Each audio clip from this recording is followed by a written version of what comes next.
Live from the headquarters of Ramsey Solutions, it's the Ramsey Show, where we help people build wealth, do work that they love, and create actual amazing relationships. George Camel, Ramsey Personality, is my co-host today. He's also the co-host of Smart Money Happy Hour and the host of the George Camel Show, very popular on YouTube, both Ramsey Network Productions, and we'll be taking your calls. The phone number is 888-825-5225.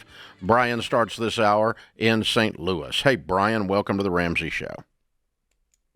Hey, thanks for the call. Sure, what's up? My wife and I are trying to build a house, and we're discussing how much we should have saved ahead of time. I would like to have $100,000 saved, and she wants to start now. We're at about $40,000 saved. Mm-hmm. Okay.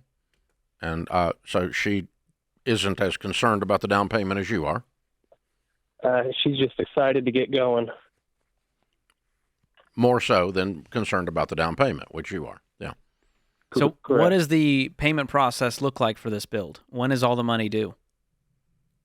Well, we haven't started anything yet, and so I would like to save $100, hopefully get $200 out of our house, and then maybe go $350 total, and then just have $50 left to finish up when we're all done.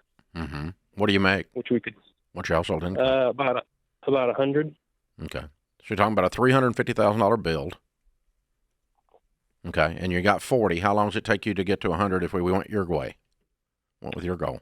A little over a year. Mm-hmm. So we're not arguing about 60. We're arguing about a year. Right. She wants to go now. You want to go in a year. Correct. Right? Okay. Which means that if we go her way, you end up with a $100,000 mortgage, not a $50,000 mortgage. Yes. Or a $110,000 mortgage to be precise, right? Am I doing all this correctly, Brian? Yes. Okay. Right. And how sure are you this home is going to cost $350,000? Not sure. That's just the goal that we'd like to keep it under. Do you have a blueprint? No, we haven't started anything. Do you yet. have a builder? We have nothing, just discussions. Do you own the land? We have family land set aside. Okay. Sidebar But before we haven't sidebar purchased before we anything keep yet. going. Family land set aside means that there needs to be a plat that is deeded to you, and you Correct. have the right to sell it someday if you all don't want to live there anymore. Otherwise, don't Yes, do this deal. Right. You don't build your house on Daddy's land or your house on a lot that Daddy gave you off his land, and he says you can never sell it. Neither one of those Well, those are both deal killers. It would be purchased. Okay, and you would own it. Oh, wait a minute. What does the land? The land is part of the 350. Yes. Okay, and then you would have full rights, emotionally, relationally, legally, to sell it later if you want to. Yes. Okay. I've taken that call a lot in the last 30 years, someone that's stuck in a piece of property because everybody's going to be mad if they sell their own house. Right. Don't do that, all right? Now, all right, back to the deal. So the land is how much? 40,000 And that's included in the 350, did you say, or not? included. Yes. Okay, all right. We think, but we really have nothing to base this on except square foot, and you think you're going to build X square feet. I would tell you this. I'm in the middle of building a house right now. It took us 9 months from the time we decided we wanted to get a blueprint, a builder, and a budget completed. I mean, from day one, and I've done it before. So I'm guessing that you can start on the process now, and it's probably going to take you close to a year. Then you'll have that 100. Yeah. Or not. Okay. I mean, it may take you 9 months, and then you split the difference, right? But I think you can go ahead and get started, because here's what's going to happen. When you start drawing this house and you actually start talking to builders and you actually start getting bids, you're going to find out your numbers are wrong. Right. Or they change. And I doubt they change down. Right. You got to watch the scope creep thing here. Yeah, my fear is this thing is double what you thought it was going to be, and now we got to relook at, is this the right next move, or do we just buy a place Yeah, so it's already built. I think you got bigger issues than when to start. Okay, you need to go. You can start today on looking at builders and looking at blueprints and getting it dialed in. And once all of that's done, if it's not been a year, and you've got everything dialed in, and you really can still do the numbers that you come up with, the real numbers, not hopeful numbers, then we can say, all right, I still don't want to start then. And what I would recommend, back to your original argument, is just split the difference. Just, instead of a year or starting now, let's say 6 months. And by then, believe me, it's going to be 6 months at least. I don't think we're starting next week on this build anyway. No, we're not. We got some time. We're not. Builders aren't working as much right now, so you probably can find one that'll give you some attention. Because of the rates? That's a good thing. Just slowed down a little bit? Well, very few specs going up. If builders that are working are doing customs. And so very few home starts on specs because the market's really slow with the high interest rates. Prices have held firm and have gone up in most cases, depending on the market. But the build rate, new home starts are down, way down. And specs have just about disappeared in most markets. Wow. So, which is not a bad thing. It's okay, except that except there's no freaking inventory. But for Brian, it's a good thing because he's probably going to get some good attention. Yeah, versus builder and subs are going to be available. Going a million miles an hour. You don't want someone rushing through that home build. Well, and you got 73 other clients instead of you may be his prize client right now. It's possible. Now, on the financing side, how would you suggest Brian goes through with this? Because there's different ways when you're working with a builder to finance it. Well, if it's $50,000, he probably can go over to the credit union and just get a loan. Simple. If it's going to be 100, 110, 150, then he's probably looking at a formal construction loan, and he'll have to get an appraisal on the plan. The builder, the general contractor, obviously license will have to be shown to get the appraisal, and then they'll do that to get, and you'll have to get your approved for your permanent mortgage, and they give you a letter called a takeout letter, which means that they will be there to take out the construction loan at completion. The permanent mortgage will. It'll convert over to a conventional And you loan. can do all of that with Churchill Mortgage, every bit of that, if you want to. But if you've got a little small loan, like a $50,000 out of $400 or $50 out of $350, probably just your credit union. They'll just make you a loan, like a personal loan almost. Yeah. They're not going to put a lot of regulation on that. Not going to require the takeout letter. Not going to require an appraisal. Not going to usually. But if you get up there over 100, then you're going to have a construction loan. I just rewatched The Big Short over the weekend with this whole mortgage crisis. Man, it puts things in perspective. Yeah. How wild things were back in those days. Yeah. Well, there was just The Big Short's all about all the fraud that happened. Yeah. Yeah, and it was just people making up appraisals, and we got a whole new list of appraisal regulations in as a result of what happened in that movie. Yeah. Yeah, a whole different world. This is The Ramsey Show.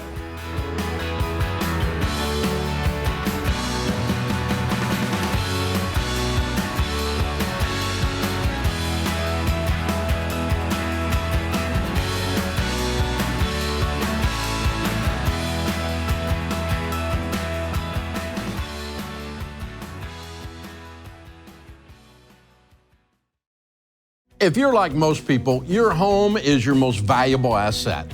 And when you want to make improvements, it can feel like everything costs too much or takes too long. But something as simple as custom window coverings from Blinds.com can completely change your space and add value to your home. We've recommended Blinds.com for over a decade, so you know you can trust them.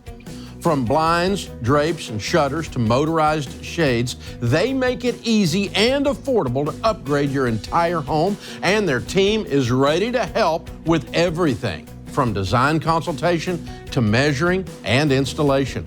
Plus, there are never any misleading quotes or hidden fees. Everything's backed by their 100% satisfaction guarantee, and shipping is always free. See why Blinds.com is the #1 online retailer of custom window coverings. Visit Blinds.com to save up to 40% off everything site-wide. Go to Blinds.com for more information.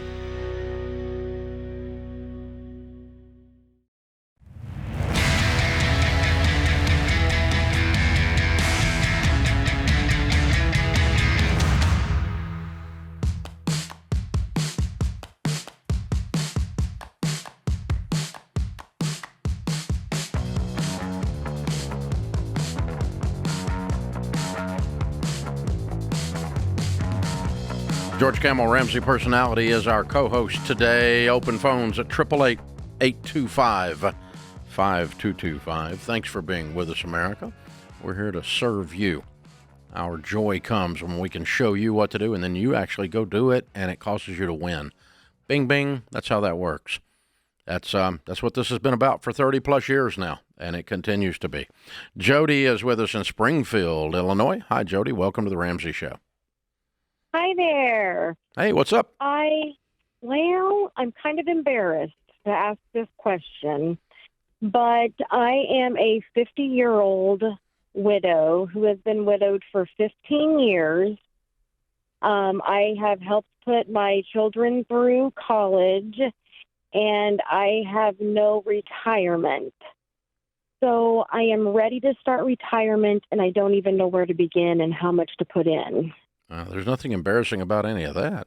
It sounds Oh, like good. You make me feel good. Sounds like you're a wonderful person. We just need to get on the ball, right? Yes. Yeah. So what do you make? I make about, I was just sitting here figuring this out. I bring home about 36,000 take home a year. Mm-hmm. Okay. So your income's somewhere around in the low 40s, maybe 45. Yeah. All right. What do you do? I am a social worker. Okay. All right. And do you have any debt? I do not. Your house is paid for? Yes. Well, that's great news.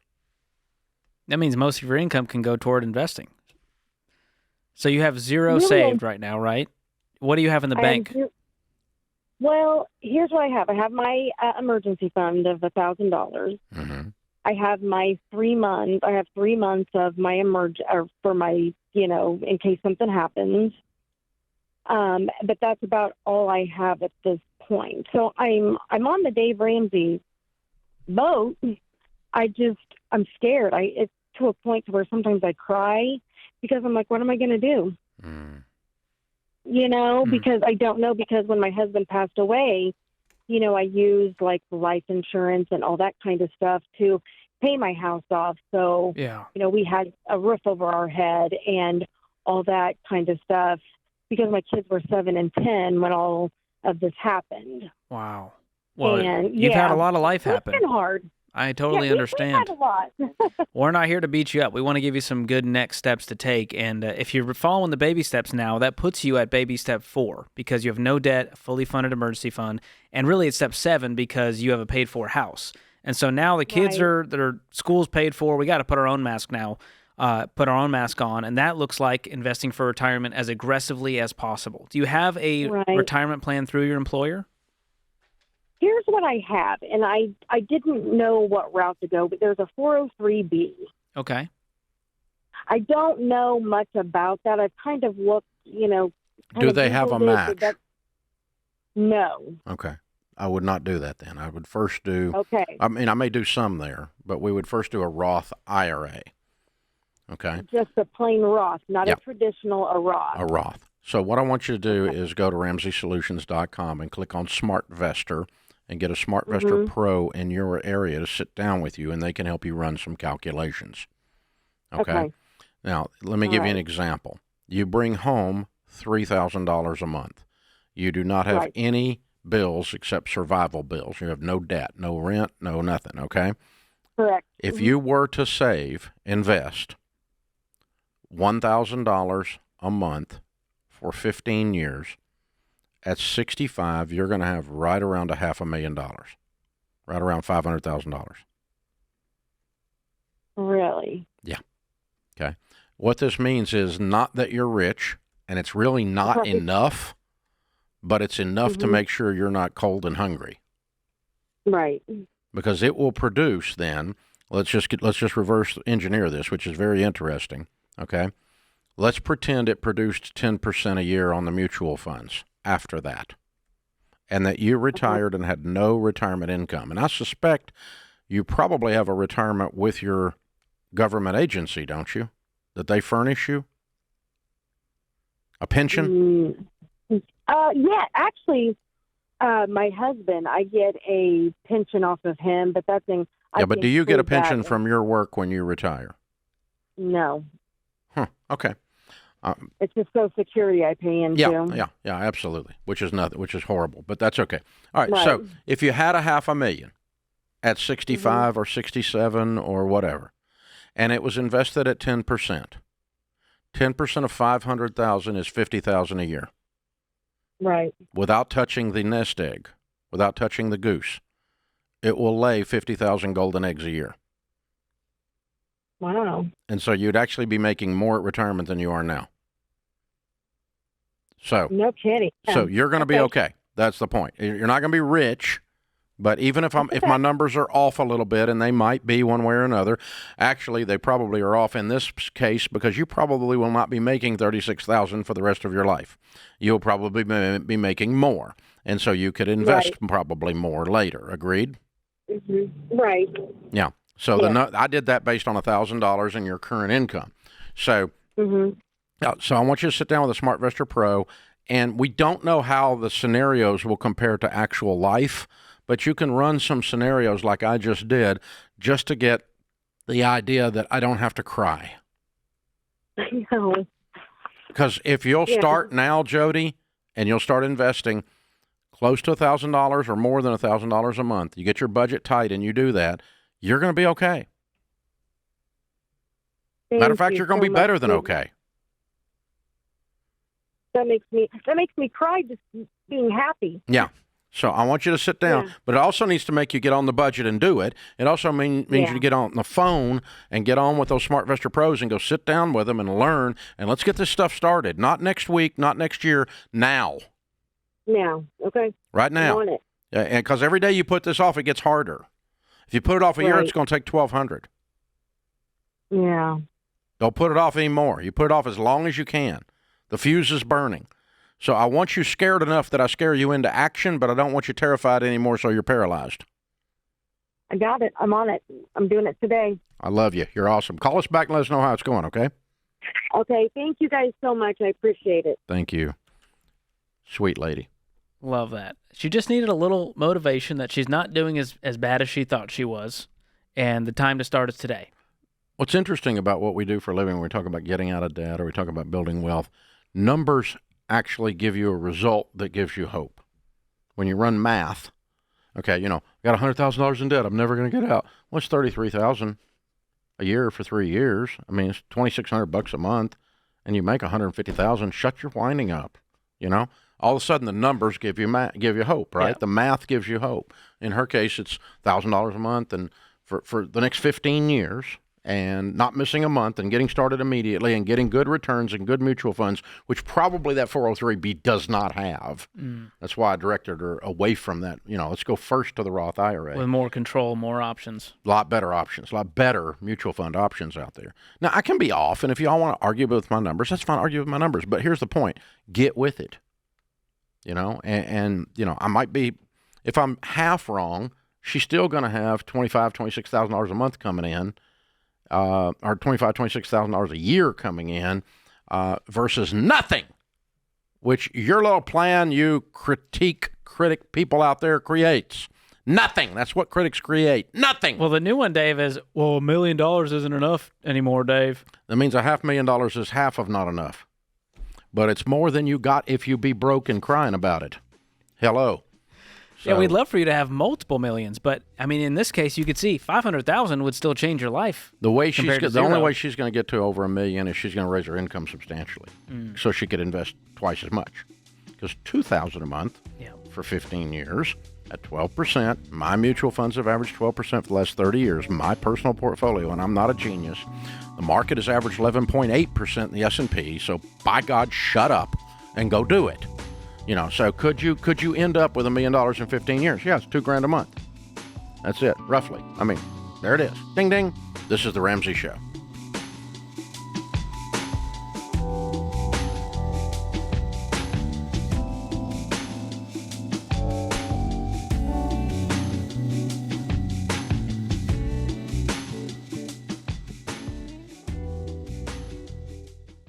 Hey, if you're in over your head with student loans and tired of getting calls from collection agencies, if private student loan debt is taking away your financial peace and you don't see any way out, you need Y Refi. They're not a debt settlement company, and they're not connected to a bank. Y Refi refinances defaulted private student loans that other places won't touch and gives you a custom loan built for you based on your ability to pay. So when you refinance your private student loan debt with Y Refi, you'll have a payment you can afford with a low fixed interest rate you couldn't get anywhere else to help you stick to your budget and work the debt snowball. And you can save thousands of dollars. To learn more about this custom refinancing option and a lump sum payoff option you could qualify for after 24 months, call 844-2-RAMSEY or go to yrefi.com/Ramsey.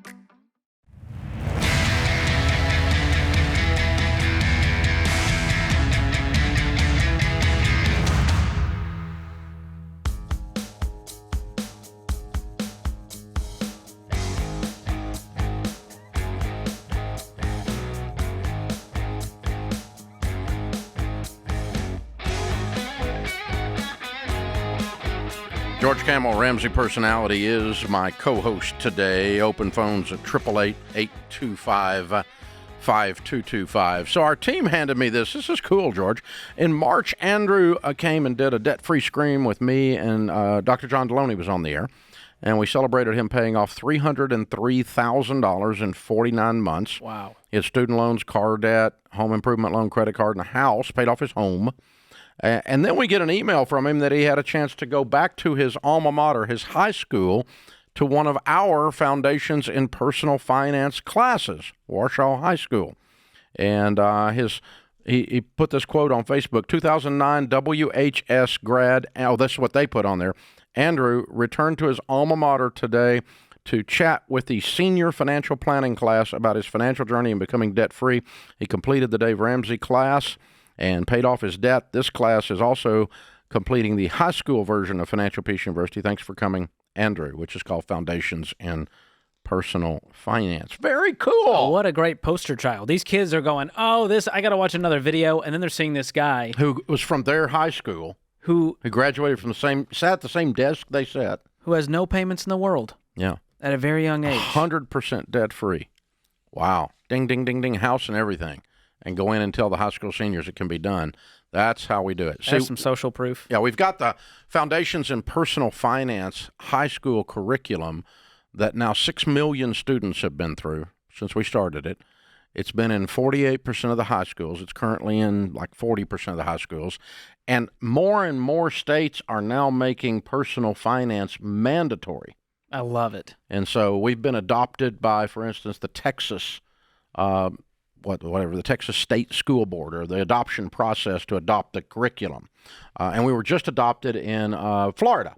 Oh, that's right. A couple months ago. It's a big one. So Florida's got a big push, brand new push. Texas has had it for a while, and they've got their second push coming to get all the seniors before they graduate through, our kids before they graduate at some point as a senior or junior, whatever, through a personal finance curriculum, and we have the largest, most successful one, and Florida just adopted ours as well. Now, they've got other brands that they can do, but so now each of the local school boards are selecting whether they're going to use Ramsey or whether they're going to use something else, but really excited about it, and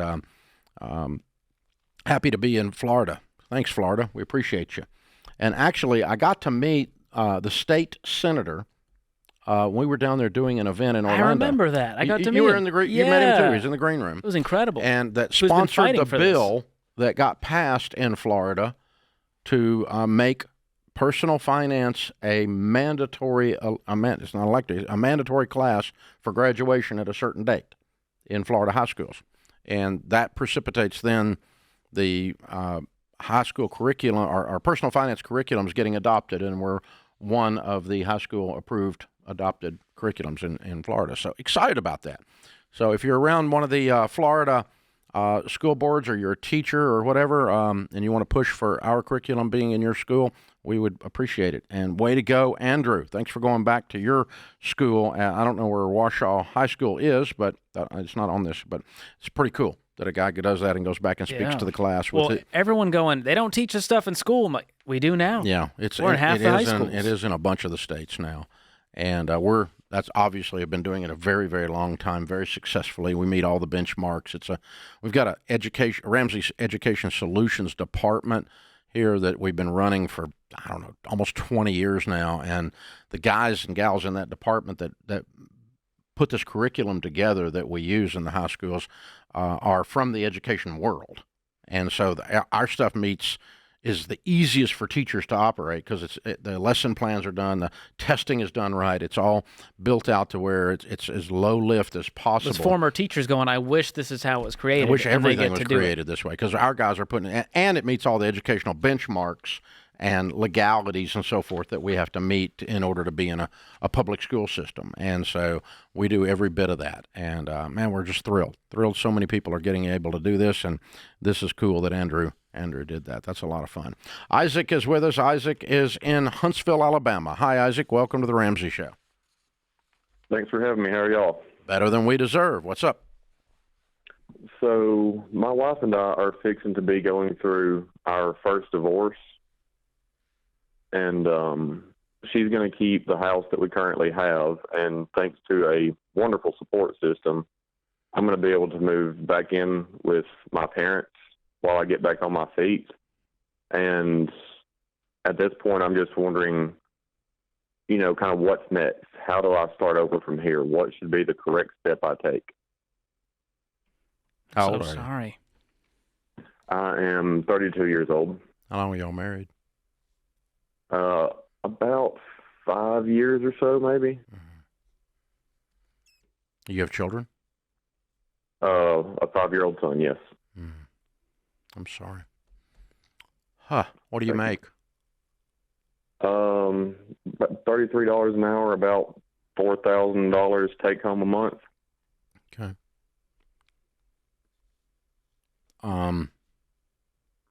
Well, to answer your question, you're just going to start laying out a game plan to build enough financial life that you move into this next chapter, right? I mean, first goal would be to get on your feet enough that you had a little bit of money saved and you go get an apartment, right?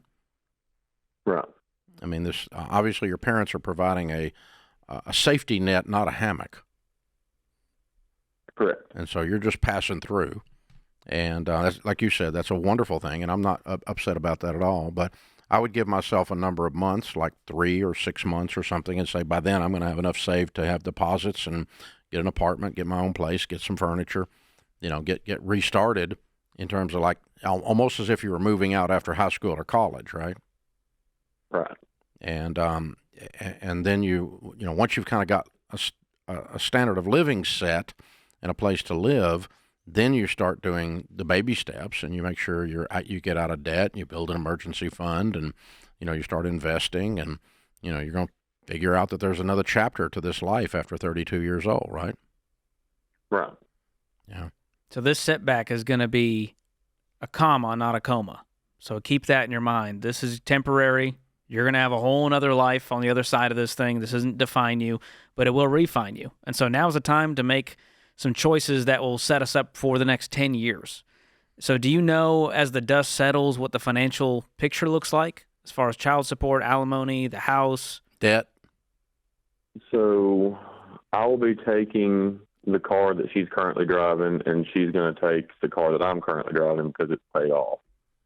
And the car that I will be getting is not, I owe somewhere around $21,000 on it. Mm-hmm. The way we've worked everything out between us, everything's very amicable. So it's going to be uncontested. So the way we have it worked out, no child support, no alimony or anything. It's all going to be, we both put in everything we can for him. And she's keeping the house, and you're not getting any money out of the house deal? Correct. Okay. I'm not a lawyer, and I'm certainly not a lawyer in Huntsville, Alabama. I don't think a judge is going to approve a divorce decree that does not include child support. Okay. You probably need some legal advice, not to create a stink, but I think you're going to be under the law in most states required to do something for the kid from a legal perspective. I know you were going to from a moral perspective, but But I think I don't know. I don't know what I'm talking about. So you need to check that out because I had fireworks go off in my head. But it can't just be handshake agreements. I don't think it can be. You check me out. I could be wrong. Okay. So the house. What's the payment on the house? $550 a month. What does she make? Bring home is about $2,000 a month. Okay. She's going to struggle with that. And your name's name's still on the mortgage. And if you try to have a new life 5 years from now and she hasn't paid the bills on time, then your credit is going to have been damaged. So I'm not sure this is a great plan, brother. I know it sounds like it's all nice. It's all nice until it's not. And then when she gets in trouble, loses her job, you're going to end up paying a house payment for somebody you ain't married to anymore because you're still on the mortgage. This is The Ramsey Show.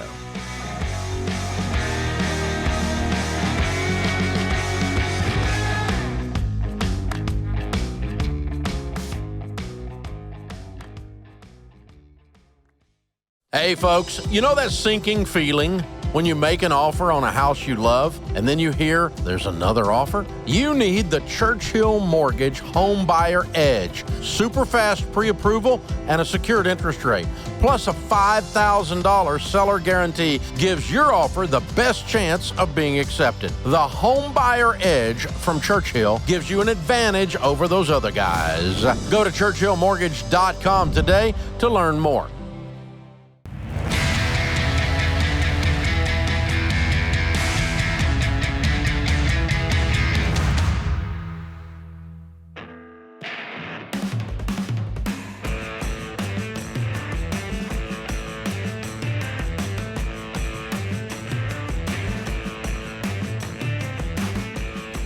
George Camel, Ramsey Personality, is my co-host today. Open phones at 888-825-5225. You jump in. We'll talk about your life and your money. Johnny is with us in Irvine, California. Hi, Johnny. Welcome to the Ramsey Show. Hi there. Thank you for taking my call. How are you guys? Better than we deserve. What's up? Great. Well, I'm calling to see what you guys would do if you were in my shoes. I'm 22 years old. I fully support myself. I take home about $5,000 per month. I have zero debt. I have $60,000 in savings, a $3,000 emergency fund. And I've been listening for the past year or so, and some of my friends and mentors are into long-term real estate investing. So I've been saving toward that for the past couple of years. Ideally, I'd like to start building some long-term wealth, and so I just wanted to see what you guys would do if you were in my shoes. Wow. You are beyond ahead of the game. Well done. Very well done. Thank you. Well, I probably have a different view on real estate investing than your mentors. Sure. And I probably own more than they do, given that I own about $600 million worth. Okay. But anyway, I do not believe in borrowing money, Johnny, because you've heard that listening to the show, and I don't for my real estate investing. I pay cash for it. And so the first real estate investing I did, and I've always loved real estate, that I did after going broke and starting completely over, and with this new I don't borrow money thing as a part of the guidelines, was I didn't do real estate investing at first. I just started piling money in mutual funds. And when I got enough in an index fund is what I used, an S&P 500 index fund, it took me about 5 years to buy my first income-producing property. I paid cash for it. And then I took all of those rents, net of expenses, and any other money I could, and I threw it in an index fund until I had enough to buy another property. And then I took all the rents from the two properties and any money I could scrape together from anywhere else, book royalties or whatever else, and I bought another property for cash. And every time I bought another property for cash, I had more cash flow to buy another property faster than I did the one before. Does that make any sense? Yeah, that makes perfect sense. That is a very long-term play versus what you have been considering until this phone call. Sure. Because you're thinking about getting up a down payment and going buying a nice little duplex in California. Exactly. Yeah. And I'm telling you to wait and pay cash for it, which your friends aren't going to like. And I don't really care. They're wrong. That's true. But you called knowing you were going to get a different take, which tells me you're actually interested in this take. I am, yeah. I've just been curious what to do because I feel like I've been saving decently, and I'd like to continue that. But once you get a certain amount of money, I feel like it burns a little bit of a hole in your pocket. Yep. You're ready to jump into it. Yeah, and you've done really well, Johnny. I mean, let's face it. You're 22 years old. You have $60,000 in the bank and no debt at all, and you're making $5K a month. You're killing it. Ding, ding. I appreciate that. Very impressive. And it doesn't sound like you lead a super luxurious lifestyle. You're a saver. I try to be, for sure. There's a balance. So the key is to keep living on less than you make. What would be interesting if you want to be really nerdy, I don't know how nerdy you are, I'm real nerdy, is, and I've done this a couple of times, it always works, that's why I'm putting you up to it, is if you say, all right, when I'm 42, would I rather own $10 million worth of real estate with $8 million worth of debt? Or would I rather own $3 million worth of paid-for real estate? Yeah, I think the clear answer is the $3 million. Yeah, and then here's the exercise. Run out the purchase snowball, which is not a debt snowball, but the way I talked about a while ago: rinse, buy more, buy more, buy more, buy more. Everything's folded back into the next deal, and the slower start ends up with a faster end. The faster start ends up with a slower end. My way is slower start, but has a big time payoff at the end because it hockey sticks from an exponential mathematical equation perspective. Does any of that make sense? Yeah, definitely it does. Because when you get all this property that's sitting there paid for, you are buying more property faster than you would have if you had a whole bunch of property that's not even close to paid for and it's not cash flowing nearly as generously. So the math says I can buy more property faster now. It's ridiculous what my real estate fund now looks like from my real estate income. You know, now, because I'm at the back of the story, right? So, but I can't get people to think long term. And I might have just got one 22-year-old to do it, though. I'm impressed. He sounded interested. Yeah. If we can just get off TikTok, we'll get there. For real. Woo. Jake is in Des Moines, Iowa. Hi, Jake. How are you? Hey, guys. It's an honor to speak with you. Thanks for having me. Our pleasure. How can we help, sir? Yeah, so I'm 35 years old, have no debt, and am about to step into baby step 6. And my question is, you talk about baby step 7, living and giving like no one else. I have no problem with the giving aspect of things. The part that is a little tricky for me to wrap my mind around is the living like no one else, because I am a pastor. And so to be stepping into baby step 7, hopefully here in the next 5 or 6 years, I'm trying to imagine life in my 40s, living like no one else while being a pastor and living in the community of people who pay for, who have paid for my financial success, you could say. I don't know how else you would put it, but how should I think through that as I look forward to the next 5 or 10 years? Yeah. Well, don't muzzle the ox as he treads out the grain. You probably read that scripture, right? Yeah. And a worker is worthy of his hire. You probably read that scripture, right? Mm-hmm. So are you a good pastor and you're worth what they pay you? I sure hope so. Okay. Then if you use that money wisely, in Christianity we would call that good stewardship, wouldn't we? Yeah. And I think you're modeling for those people what the results of good stewardship are, that it ends up with wealth. But we're taught by Karl Marx, not by Jesus, that wealth is evil. Wealth is not evil. People are evil. Particularly some of them in your church. I'm kidding. No.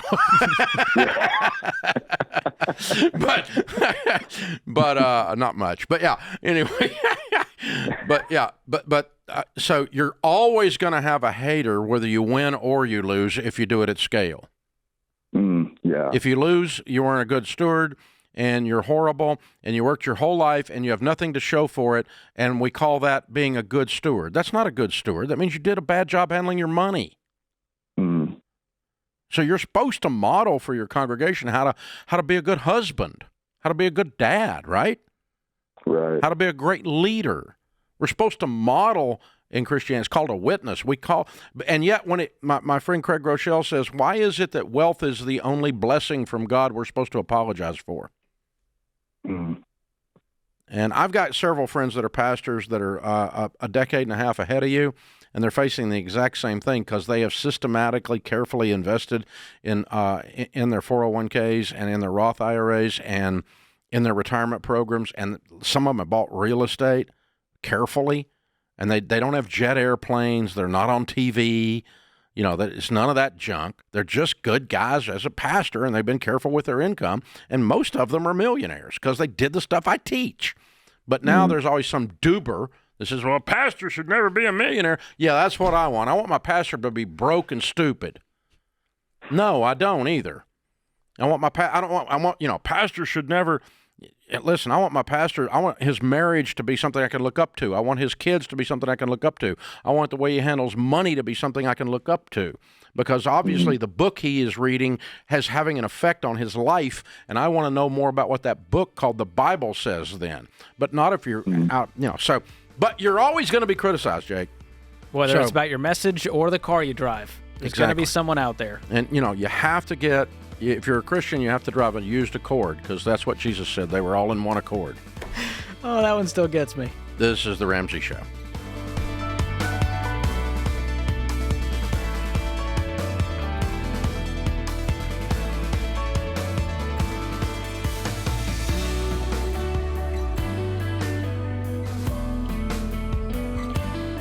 Hey, George Camel here. If you love the show and you want a deeper dive on your money journey, we've got a weekly newsletter that gives you helpful articles and tips on following the Ramsey way. Just go to RamseySolutions.com today to sign up for the newsletter. Again, that's RamseySolutions.com to sign up for our weekly newsletter.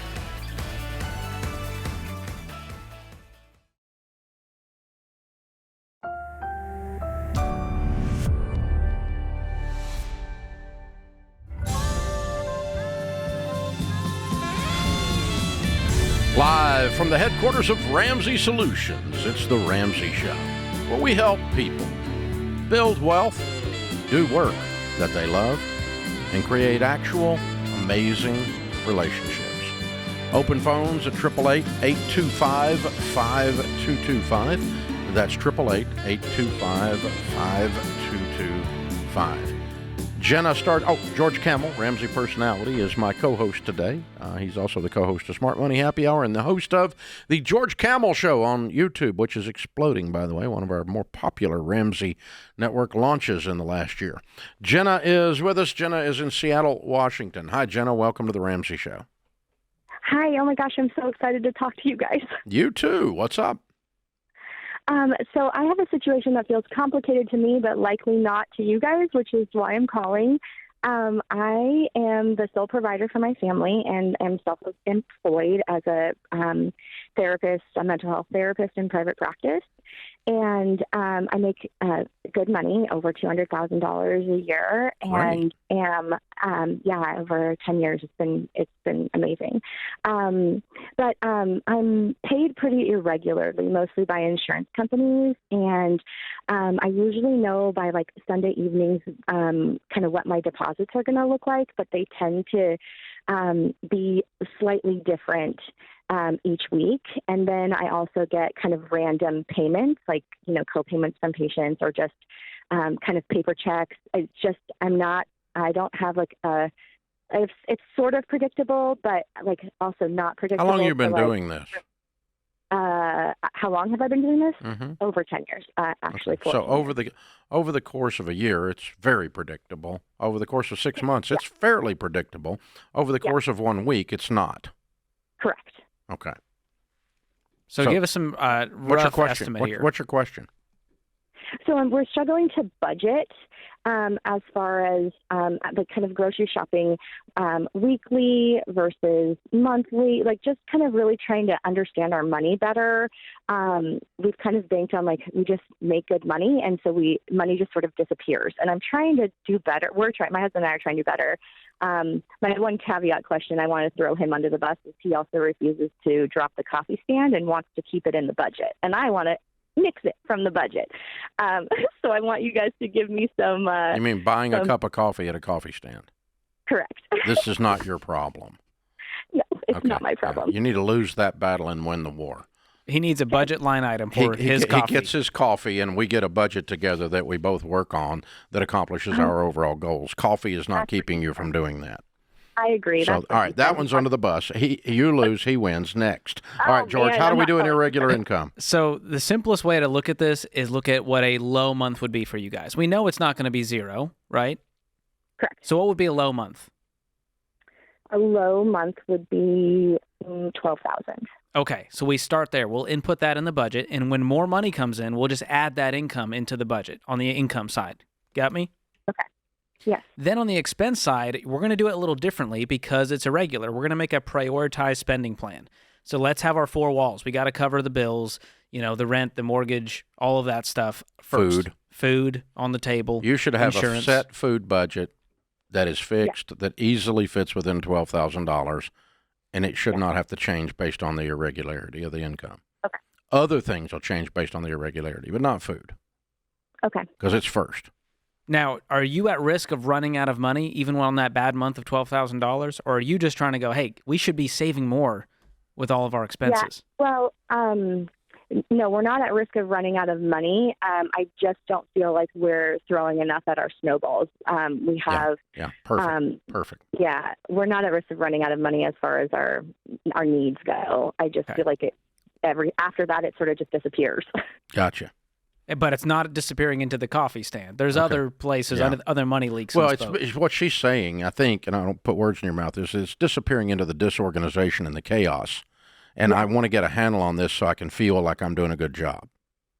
Correct. It's like 1 week I'll pay the Comcast bill, and then the next week I'll pay, a different bill, and I just don't feel like I'm organized enough. And so I feel like, I want to have a better understanding. And I was thinking similarly what you were saying, if I just created an idea of budget and then whatever kind of comes extra, I could even just throw out our snowball.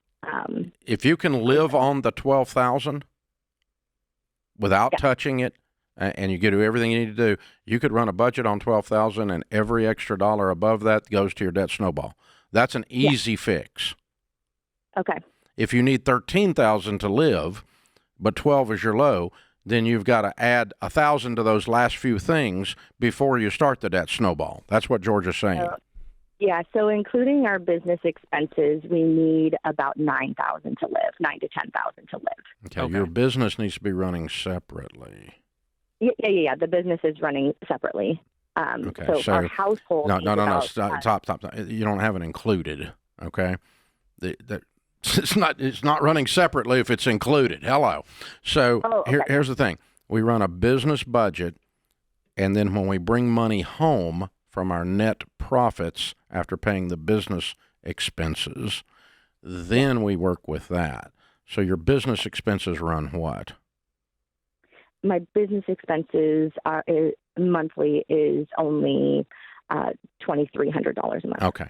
All right. So you actually have a low of $9,700. Yes. Because you're not bringing home that $2,300. Correct. Okay. So, so that based on what we're doing, you need to have that separated out and keep it completely separate. Run a separate set of books, separate checking account, separate everything for the business. We actually give ourselves a weekly paycheck. We give ourselves. Yeah, but that doesn't matter. You got, and then you need to cash out the rest of the profits beyond your weekly paycheck and beyond your expenses out of the business account over into the personal account. But the same principle will still work because the same math applies. I just split it apart, so okay. Yeah. So you're still okay. $9,700 will still do it if $2,300 stayed at the office. You can still do it on $9,700, and everything else will go to the debt snowball and then some. So in the 9,700, some of it's going to the debt snowball, but it's just how much more we put on the debt snowball. And every dollar premium will cause you to be able to do that. We've got a thing in there called paycheck planning that works really well for the irregular income. And you and your husband can sit down together and lay the whole thing out on the app or on the desktop, whichever you choose to do with every dollar. And it'll lay all out. And we'll give you 3 months free and get you started on the every dollar premium, okay? Awesome. Cool. Thank you, guys. All right. Hang on. We'll have the team pick up and give you 3 months for every dollar premium because that'll do it perfectly. Oh, yeah. And it'll help him see where's all this money going? What did we decide we were going to do this month? Yeah. And then the only choice you're making is $8 or whatever the flipping coffee is. It's ridiculous. But, I mean, $8 is not going to get you out of debt. But you are going to start looking at everything, including the coffee. You'll see how much money you're wasting. How much more can we throw? How far are we going to cut our lifestyle versus the debt we have versus the $200,000, well, not really, $175,000 income that we have. This is The Ramsey Show.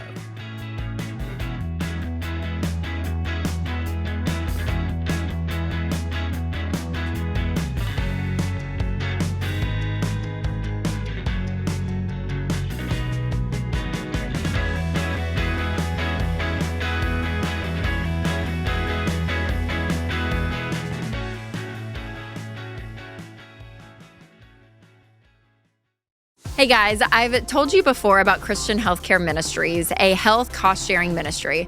But listen to Jenna, a CHM member. She says, one of my biggest concerns about entrepreneurship and motherhood was figuring out how to take care of our health expenses. But we have found a solution that works for us in an incredible way. She loves that with CHM, she can help other families who need it and receive help back when her own family has an eligible medical event. CHM has been a godsend for Jenna. That's her CHM story, and it could be yours. Learn more and join at chministries.org/budget.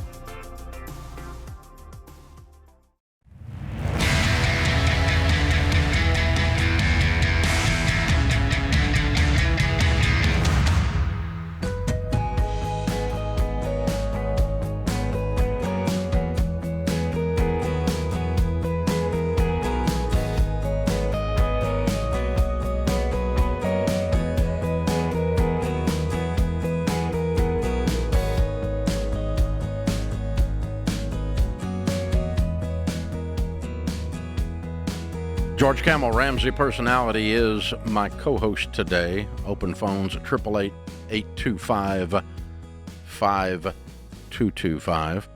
I was just telling George a story, and Austin, you need to hear this too. In 2012, I took a call here on the air from a guy who had a side hustle, and he said, I love my side hustle more than I like my job. When can I quit my job and do the side hustle? I want to double down. My parents say I'm crazy for doubling down. My wife says I'm half crazy for quitting my job. He was a pharmacist, so he'd spent a lot of money and a lot of time getting to be a pharmacist. And he said, I want to quit pharmacy. I want to go into this whole other side of things in the gun industry. And I'm like, okay, so I'm a gun guy, so I'm talking to him and listening to him. I'm like, yeah, that's pretty cool. So I said, how much do you make? And he said, I made $65,000 on my side hustle. How much you make as a pharmacist this year? This is 2012. He said, $60,000. I said, well, double down. I'm on your team. If I would advise your wife that you should go after this. It's what you love. It's your passion. I would advise your mom and dad that they're very sweet, but they're wrong, and that you should go after this. So a couple of weeks ago, I was out west, and I visited the guy's business. He did $70 million last year. That hurts my brain. Wow. And he acts like I did it. And I'm like, I didn't do anything. I talked to you for 5 minutes. You've worked for, 11, 12 years on your business. You built your business. I didn't build your business. I'm so proud of you, though. I'll take credit for lighting a fire, but dude, you burned the forest down, man. That is wild. Way to go, man. That's pretty cool. We don't always get to hear the other follow up 11 years later to taking some of you guys' calls out here. So some of you ought to tell us if we screwed it up 12 years later, or if tell we got us it, if if you we made got it $70 right, million. or whatever. Yeah, goodness, it's pretty good cool for him. Pretty cool. I'm impressed with him. Sharp young guy too, obviously. Todd is in Fort Wayne. Hey, Todd, welcome to the Ramsey Show. Hey, Dave. Thanks for taking my call. Sure. What's up? I've got a quick question for you. Back in 2009, 2010, when there was a big recession that we all heard about, my business went in pretty deep. And since then, I've paid back everybody I can and taken care of all that. But I've got one credit card that went after me in 2000 through collections. And it took me to I guess you call it small claims court, because I got a letter for a judgment against me. But at that time, I was still trying to get my head above water. How long ago was the judgment? It was 2015, August of 2015. Okay, so 8 years ago. Okay. Was the first one, yes. The first one? Yeah, the amount was about, I don't know, $2,000 to $3,000. But, of course, with all their fees, that judgment was for $8,000. Round numbers. And anyway, I just got another certified letter today. I didn't know how to contact these guys. I just knew it was out there, but they've added $2,000 to it. Anyway, it says they have 14 days to congest. I'm assuming a court hearing. I didn't know the first time I could do that, but do I just? I don't think they get to have a court hearing on this one. Okay. Because it's gone too long. Yeah. All right. So let's do a little. Let's learn a couple things here. Number one, you owe these people some money, and you're not disputing that. Agreed? Yes. Okay. Yes. And the original balance was what? I don't know for sure. It was like $3,000 or something. But with their fees, the original. No, I'm talking about fees. I'm talking about what you actually owe them. Oh, the first one was $79.97, so $8,000. No. That was with the fees. Okay. When you had a credit card, before it went to collections, the balance on the credit card was $3,000, wasn't it? Yeah, somewhere around there. Yeah, that's what I'm thinking. Okay. So here's the thing. If they said they've added another $2,000, so it's now $10,000, right? Yes. Okay. There's a whole industry out there that most people don't even know is out there called debt buyers. And they buy old, bad, probably uncollectible debt. Probably uncollectible because the person has already filed bankruptcy and they don't get anything, but they still will buy the debt, sometimes not knowing that, or the debt has gone too long and it's past the statute of limitations in that county or that city or that town or that state, and so it's not collectible, which I think is probably the case with yours anyway. They probably get zero, technically, legally. But they buy old, bad debt. Now, let me tell you what they pay for it. A nickel on the dollar. Maybe less. Yeah.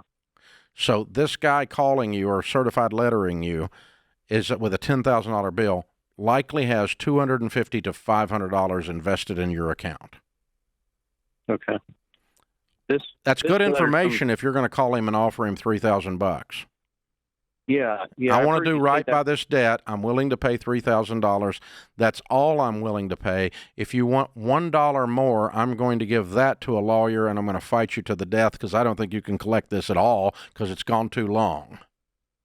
So this is a case. This letter's from our county courthouse or court. Does that make a difference? Nope.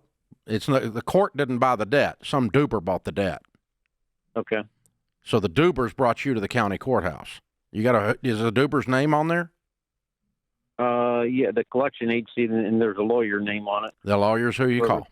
Call the lawyer. Okay. Because here's the deal. They are not in the business. This is not like if I owed you money and you were pissed and got a lawyer and sued me. Okay. This is a conveyor belt at a factory, and it's the junkyard. It's not even a factory. It's a conveyor belt at the junkyard. And they're running like 9,000 parts a minute down the conveyor belt, and you're one tiny little part. Okay. All right. Let me give you another example just for fun, okay? A couple of Christmases ago, I decided to take advantage of this knowledge to do a fun charitable thing for our team. We bought 8,000 accounts from a debt buyer, totaling $10 million worth of debt. Our purpose in buying it was we were going to call all 8,000 people. We have 1,000 employees, so each of them got to call 8 people and tell them their debt is forgiven in Jesus' name for Christmas. So we bought $10 million worth of debt to do that for $259,000. 2.5 cents on the dollar. Yeah, that's amazing. Yeah. So I'm telling you, this is how this works. So that's who you're dealing with. You're one of 8,000 in a package. Only the package wasn't bought by me, so you got to go deal with the people. But it's still, I had 8,000 people that were in this one package for 2.5 cents on 2.59 cents on the dollar. All right, and that's how this industry works, man. So, and what do they want? They want more than they've got in it, because this is a business for them, not a charitable event. So they got $250 or $500 in your deal. You offer them $3,000, and you stand firm and argue with them about 30 times. They're going to take it, get it in writing. Do not give them electronic access to your checking account. Those two things are very important. Okay. So I think you should pay them what you owe them, which is $3,000. Okay. You got the $3,000? Yep, I do. Very cool. Does that tell you what you need to know? Yes, perfect. Thank you. Cool. Thank you. So they're hoping a few people in this giant pile will pay that $8,000 or $10,000 to make this whole operation work. No, they never get it. 99% of the accounts aren't collectible. That's why they're worth nothing.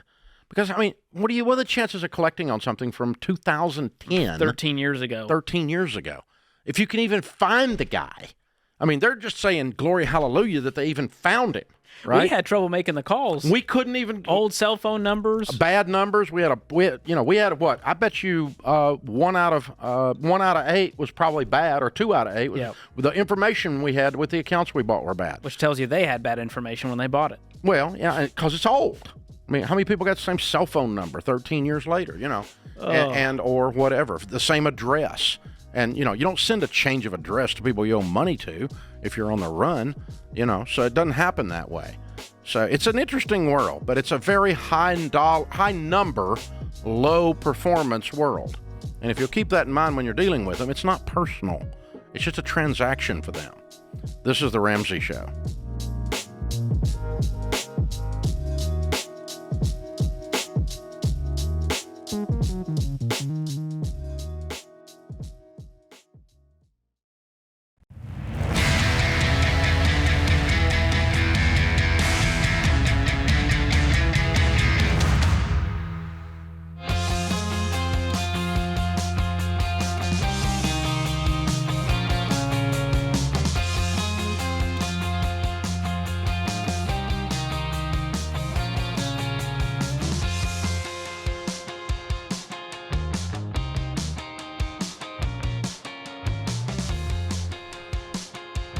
George Camel, Ramsey Personality, is my co-host today. Open phones at 888-825-5225. Today's question of the day is sponsored by Neighborly, your hub for home services.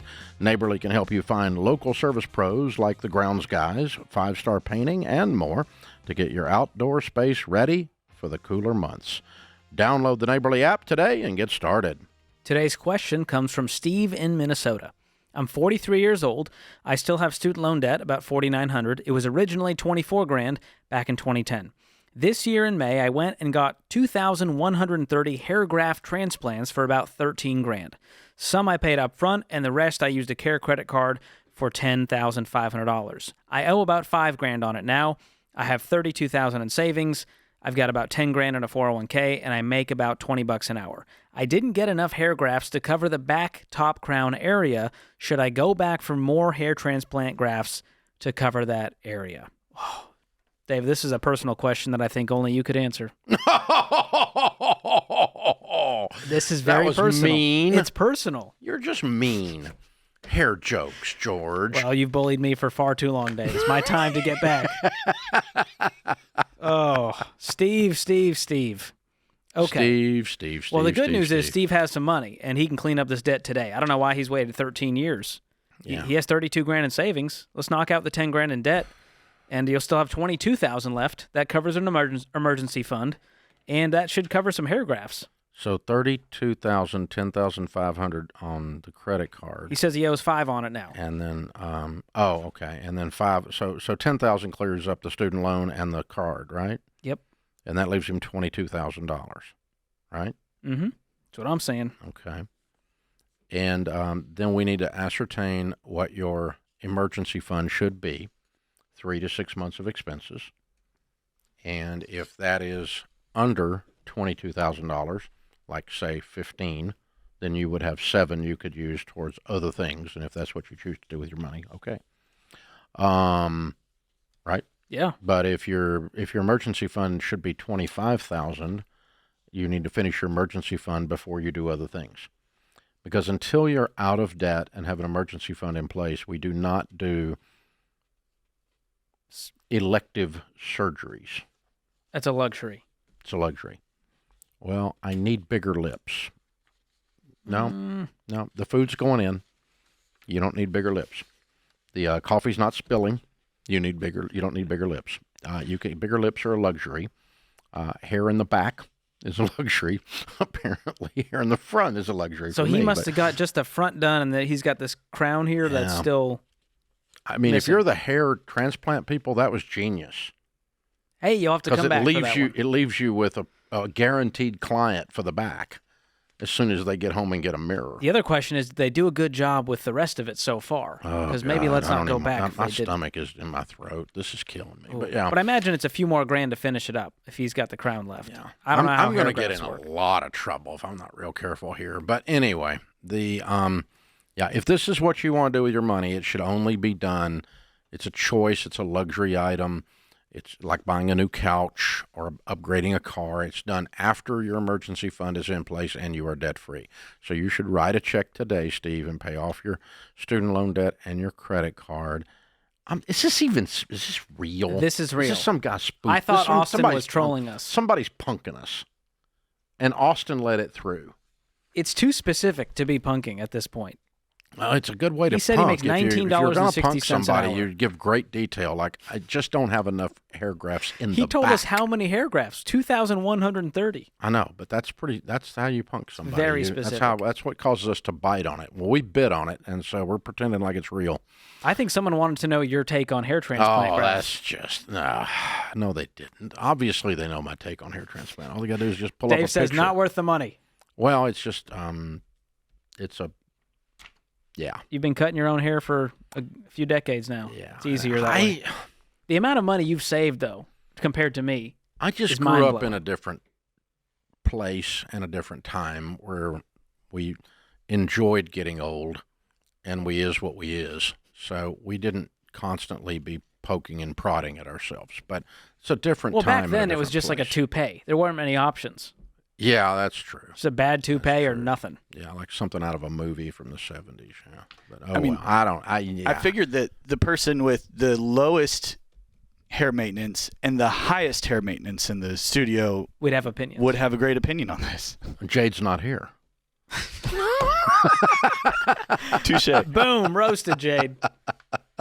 Hey, Jade spends more time on her hair than you do. That's I promise true. you. I've got this down to a science. She's got more stuff going on, from the Predator look to the twisted up on top look to the whole thing. She's got more looks. I'll tell you this: do, I haven't spent $13,000 on my hair, so there's a bonus. Yeah, all of us together have not spent $13,000 on our hair. So. That's a lot. I would just start wearing hats or just let it ride, man. I mean, you got a great head for it, Dave. Oh. Not everyone has that. See, George, you're trying to dig out now. You're trying to dig out. I'll never dig out. Get you a shovel, buddy. This is my last show, America. It's been good. Get you a shovel, buddy. It's been fun. Yeah, you and Austin. Austin brings in the hair joke email. It's an alley-oop. And you just you do the stuff with it, right? You just stuff the thing, right? Yeah. All right. Let's move on while I still have my job. All right. Sarah is in Nashville. Hi, Sarah. Welcome to the Ramsey Show. Hi. Thanks for having me. Sure. What's up? Okay, so I work 2 jobs. I work a full-time job, and then I also work a part-time job. My question is, should I, or is it okay for me to quit my part-time job, even though I'm in baby step 2? The reason I'm wanting to quit it is basically because I'm working it all the time. I'm trying to be gazelle intense and all, but I am not having a good time, and I want to pursue, other things to eventually go into that. So, what are you saying? Music. Basically, I want to, in the long run, get into music, and I am in Nashville, so it's the perfect place to do that. You want to get into music, did you say? Yes. Okay. Mm-hmm. All right. But. And what's your part-time gig now? I'm in retail. Okay. All right. Well, that's like most of Nashville. Yeah. I mean, like, how do you get the next country music star's attention in Nashville? Waiter. Mm-hmm. Right? I mean, that's Yeah. they're everywhere. I've got 3 people that were on The Voice working for me, and they ain't doing voice. I'm telling you. So, but anyway, yeah, it's everywhere. And I'm not saying you can't do it. You should do it. But how much debt do you have left? I have about $50,000, and it's student loans. Okay. And when will, at your current rate with Gazelle Intensity, when will that be done? About 2-ish years. Mm-hmm. How old are you? 28. Okay. How many hours a week are you working now? About 15 hours. Extra? So, And plus a 40-hour job? Yes. Okay. So where do you work on Saturday night? At retail? Retail's not open. Yes, correct. So I'm not working. Yeah, where do you work on Friday night? Not at retail. It's not open. Well, I work the retail job Monday through Friday after work, and they close about 9 Okay, all right. So you don't have a Saturday gig. Okay. Yeah. So sing on Saturday. Yeah, so I guess it's a little bit complicated because I'm not into, like, the country music scene. I'm more into Christian You're music. in Nashville and you want to get into music. You want to be in the Christian music? Is that what you said? Yes. Okay, so how are you planning on breaking into it? That's a good question. I'm not exactly sure. I'm more so thinking like the social media route. Okay, then I would do that on Saturdays. Okay. And I get plugged into a church where that music's happening as well. Yeah, make sure you're in a good church that's musical and they're doing a lot of good praise and worship stuff. And, you know, Nashville's also the home of contemporary Christian music, for sure. Most of the artists live here that do that for a living. A lot of them are friends. Okay. The older ones are friends. Your buddy Darren Tyler did a songwriting night at his church with a bunch of songwriters. So there's stuff like this happening in the community all the time. Yeah, you can do all of that and still keep your retail job. You just got to give up partying on Saturday. Oh, wait a minute. You're doing this from a Christian perspective. Maybe partying isn't the problem. You got to shut down the prayer group on Saturday night and go do something else. It's my kind of party. Yeah, that's it. So, I think you can find the time, Sarah, and I think it's a short-term play to get out of debt. Let's get out of debt.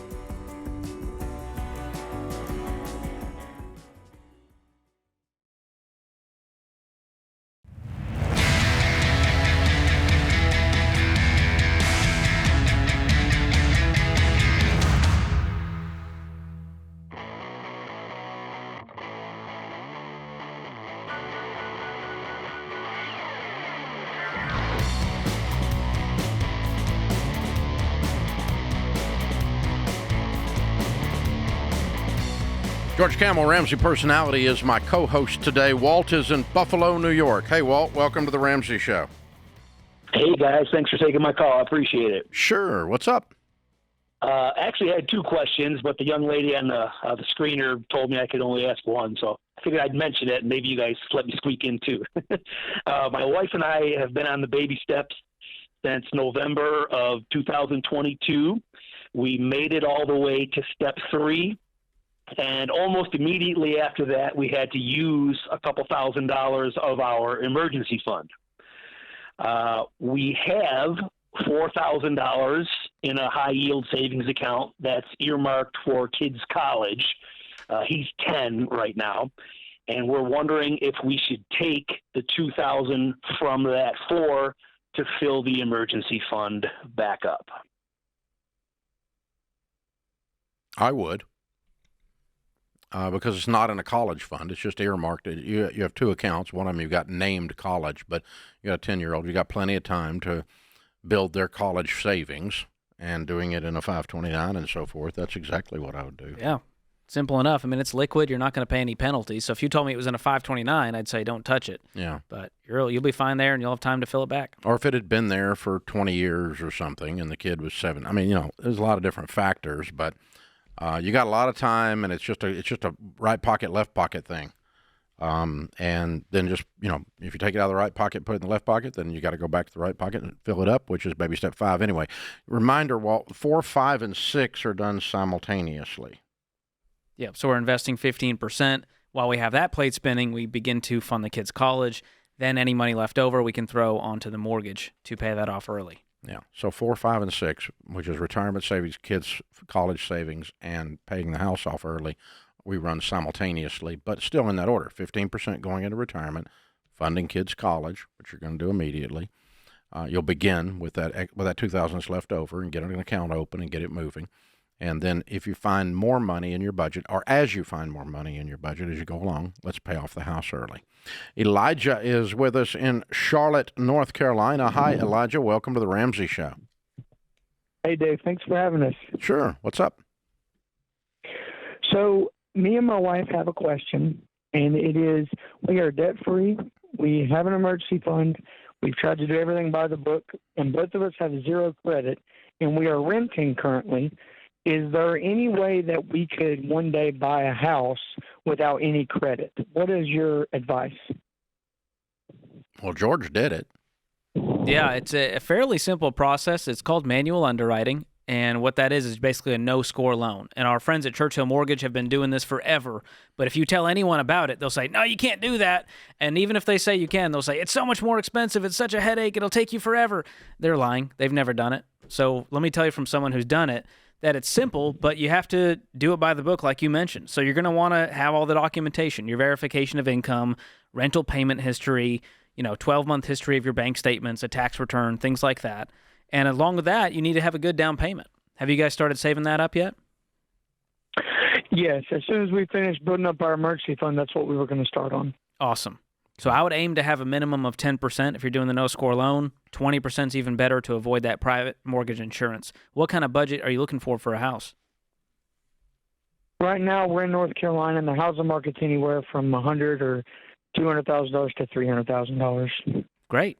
So let's set that goal, and let's set a down payment savings goal. And as long as you can get that payment to be 25% of your take-home pay, if your after-tax income per month on a 15-year fixed, then you're ready to buy a home.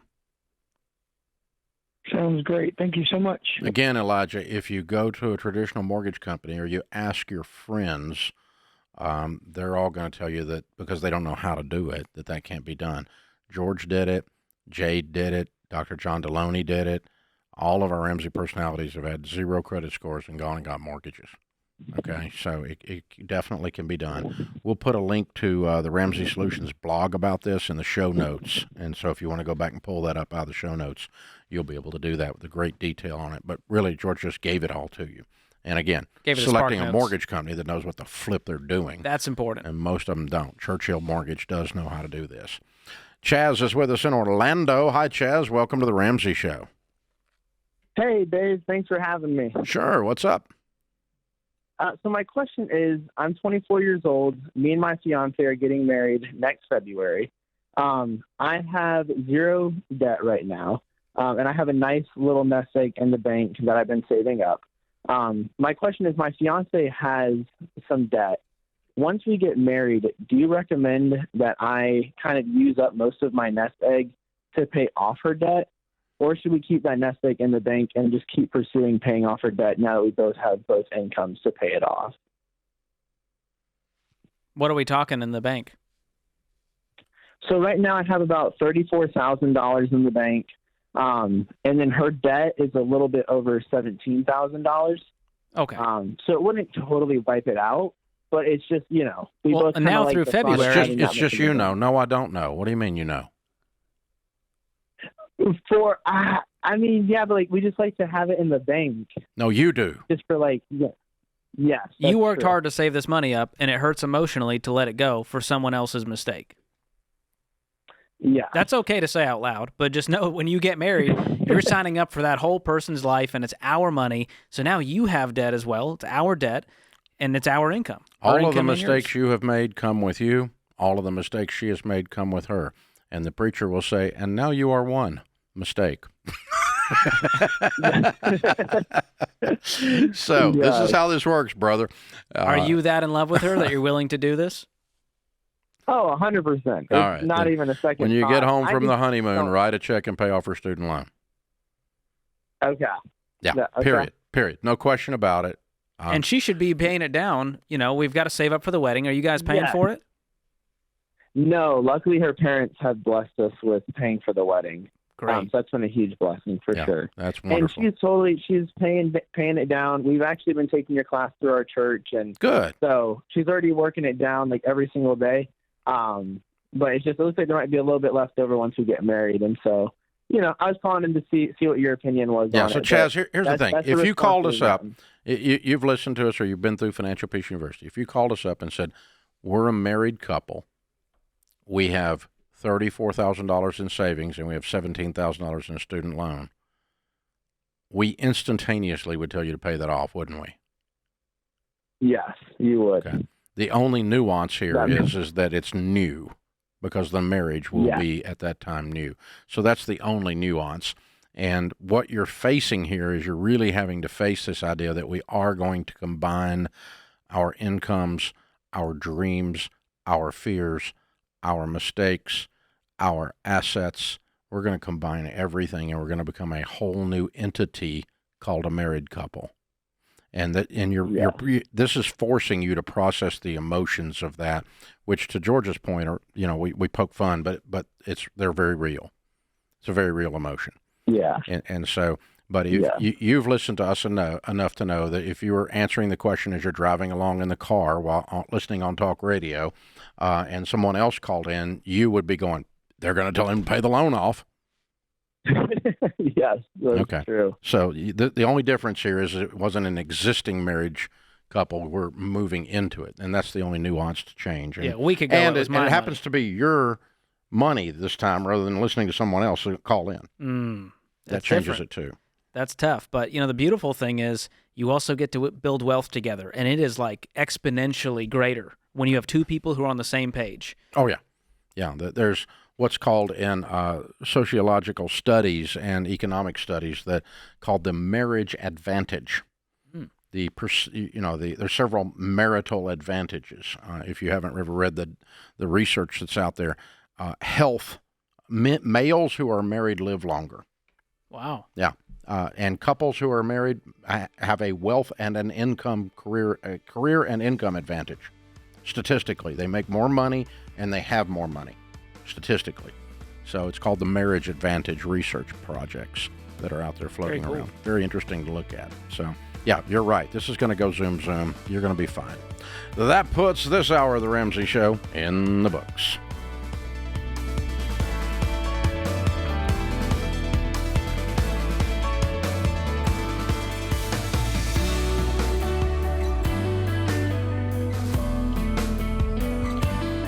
Hey, it's George Camel. If you like what you heard in this episode and want to know more about getting started on the Ramsey baby steps, go to RamseySolutions.com and click on the Get Started button. We'll help you figure out the best next step for you based on your specific situation. That's RamseySolutions.com and click Get Started.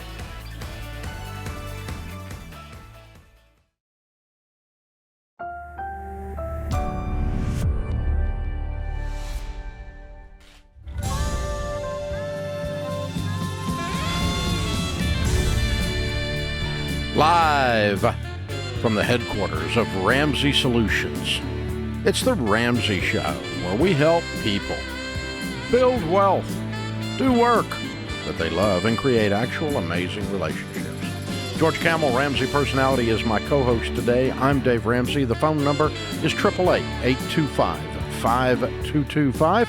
Starting off this hour is Corey in Cleveland, Ohio. Hi, Corey. How are you? Good. How are you doing? Better than I deserve. What's up? So I got a question. I got $35,000 in credit card debt. I'm going through a divorce. She wants me to take another half of hers, and I'm just struggling. I'm working 5 days a week. I drive truck as a local truck driver, and I just don't know where to even start at. Okay. How much debt do you guys have as a couple? You've got 35. How much does she have? It'll be 65,000 total. So she has another 30. Yes. Okay. And their car payments? Yes, I have a car payment. My truck payment is $970 a month. Good God! All right. And how much is her car payment? Her car payment, I'm not too sure of that. We're going through a divorce and we're separated at this time. Well, dude, you were married to her. Did you have the car then? Yeah. Well, she had given me my car back. I had bought her a Lexus at the time, and she had given it back to me, stuck me with that and my truck payment, plus a motorcycle payment. And I was struggling, so I traded both of my vehicles in and ended up purchasing the truck I have now. I saved myself about $500 a month doing that. Yeah, you didn't go far enough. All right. No, I didn't. All right. Okay, so the problem is we're working out all the debts before there's a deal cut. Mm-hmm. So every time you get something paid off or figured out, she hands you another one. Yes. Now, this has got to stop. You've already eaten a Lexus and a motorcycle, and now she wants you to eat 15 more of the credit card debt that's in her name. Yes. Okay, so we need to. Do you guys have an attorney? Yeah, we both have attorneys. I tried telling her she keep the house and everything we put into it. She keeps her debt, I keep mine. We'll go our separate ways, and she's not into it. She's not willing to work with me at all. Okay, then I guess the judge is going to have to decide. Right, and that goes February 7th. I'm trying to figure out what I need to do in the meantime. I have an opportunity right now to buy my own semi and go over the road and make triple what I'm making now. No, you need to get this cleared up before you do that, because she's going to end up with half the dadgum semi. Right, that's what I'm worried about. Yeah. How much money do you have in the bank? At this moment in time, I'm struggling, and that's what I have maybe $30 right now. I'm going through it right now. Mm-hmm. Okay. All right. And you're not driving over the road now, or you are? You just cut out on me, man. That's why we're going through the divorce. We drove team over the road together, me and her together. We were racking down $250,000 a year between us both. I was sticking mine in my 401k. She was spending hers, and that's another thing she's wanting. She's wanting half of my 401k also. Mm-hmm. And we weren't even married that long, 3 years, and she's entitled to everything I put in from the date of marriage to the date of divorce. Mm-hmm. Which it's not really a lot of money, but I worked for it, you know. You guys have kids? No kids, nope. Okay. So are you driving over the road now? No, I'm local. Okay. What do you make? Right now I'm $33.22 an hour, and that is all straight pay. And you've got an apartment? Yes. Okay. What's the house worth? I just had it appraised. It appraised for $174,000. What do you owe on it? 132. Okay. All right. So here's what I would do. All right. The problem with a divorce is it turns a marriage into a business transaction. Mm-hmm. And so this is now a list of debts and a list of assets that must be negotiated through. The law in most states, as you have found out, splits it down the middle. What she wants doesn't matter. What you want doesn't matter. The law is going to demand that you split it down the middle. If you come to something close to that and pre-agree to it, the judge will approve it. If you come to something way out of balance, the judge is probably not going to approve it and kick out your agreed-to settlement because it's too stupid. Right. Okay? So, all of that to say, you don't need to be buying anything. If I were in your shoes, I'd sell this truck. Yeah. And get you a hoop. Yeah, you said that like I'm not doing it. You need to sell your stupid truck, dude. $970 at $33 an hour is in the cray-cray zone. Right. I want to get rid of it. I went to trade it in. They told me I would have to pay out $4,000 in equity, negative equity, to get off from underneath the truck at that point. Do it. Okay. Go borrow $4,000 at the credit union and do it. Or sell it private party if you can make $4,000 more and get out of it clean. Sell it private and just sell it and be done with it. Somebody will give you more than you owe on it. Okay. What is it? What kind of truck is it? It's a 2023 Chevy Silverado. That's a beast. That's a good truck. Yeah, you ought to be able to get more than you owe on it. Yeah. So, the problem is the dealer thinks he's got you coming again. Right. He got you last time. He's going to get you again. Especially if you're desperate. They can smell that off of you. Yeah. So I think you put it on look it up on Kelley Blue Book and sell it for more than you owe on it, and then get you a hoopty because you're driving truck during the day anyway. You don't need a big car right now. You got more problems than you need car, right? Yes, sir. So this is temporary. 1 year from today, everything's going to be changed. but temporarily you've gotten rid of the car. Now you're down to only $35,000 worth of credit card debt and negotiating with your soon-to-be ex-wife over the 401k in the house. Yes. Because the credit card debt's going to be split down the middle. You're going to get your 35, she's going to get her 30. You're probably going to give up half your 401k, or you can give her a credit towards the house and sell the house. Right. How much is in the 401k? 35,000. Okay. So 17 of the equity in the house can go to her instead of giving up your 401k, and sell the house and give her half plus 17, which is probably almost the whole thing. But don't let the house stay in the deal. Do not let her have the house, because you're on the mortgage, and then she doesn't pay it, you're screwed. Right. Force the sale of the house, split the proceeds minus your half of the 401k that you're going to have to give up anyway, and that way your 401k stays intact. Yes, you walk out of this with a 401k and only $35,000 worth of credit card debt and a hoopty. Now you can talk about going over the road and making some money and clean up the $35,000 right quick. Okay. But you're being managed by emotion because your heart's broken one minute, you're pissed the next minute, and you're broken, terrified the next minute. Yes, sir. I understand, man. I've been there. It's no fun. And so I haven't been through the divorce part of it, been through the rest of it, though. And it is no fun.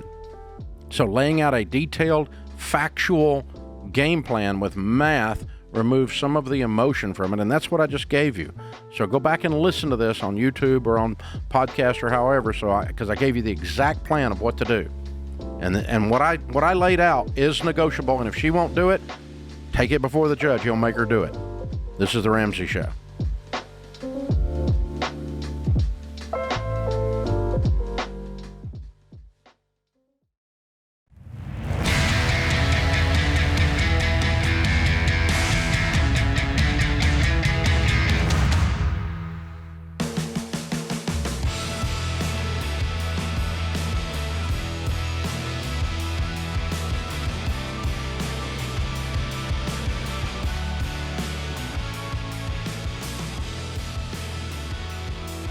So one of the most popular things we have done in many years is about 2 months ago, we started doing free webinars with Jade Warshaw, Rachel Cruz, and George Camel, each of them doing free webinars with the Every Dollar Budgeting app, showing you how to build out your budget, why to build out your budget.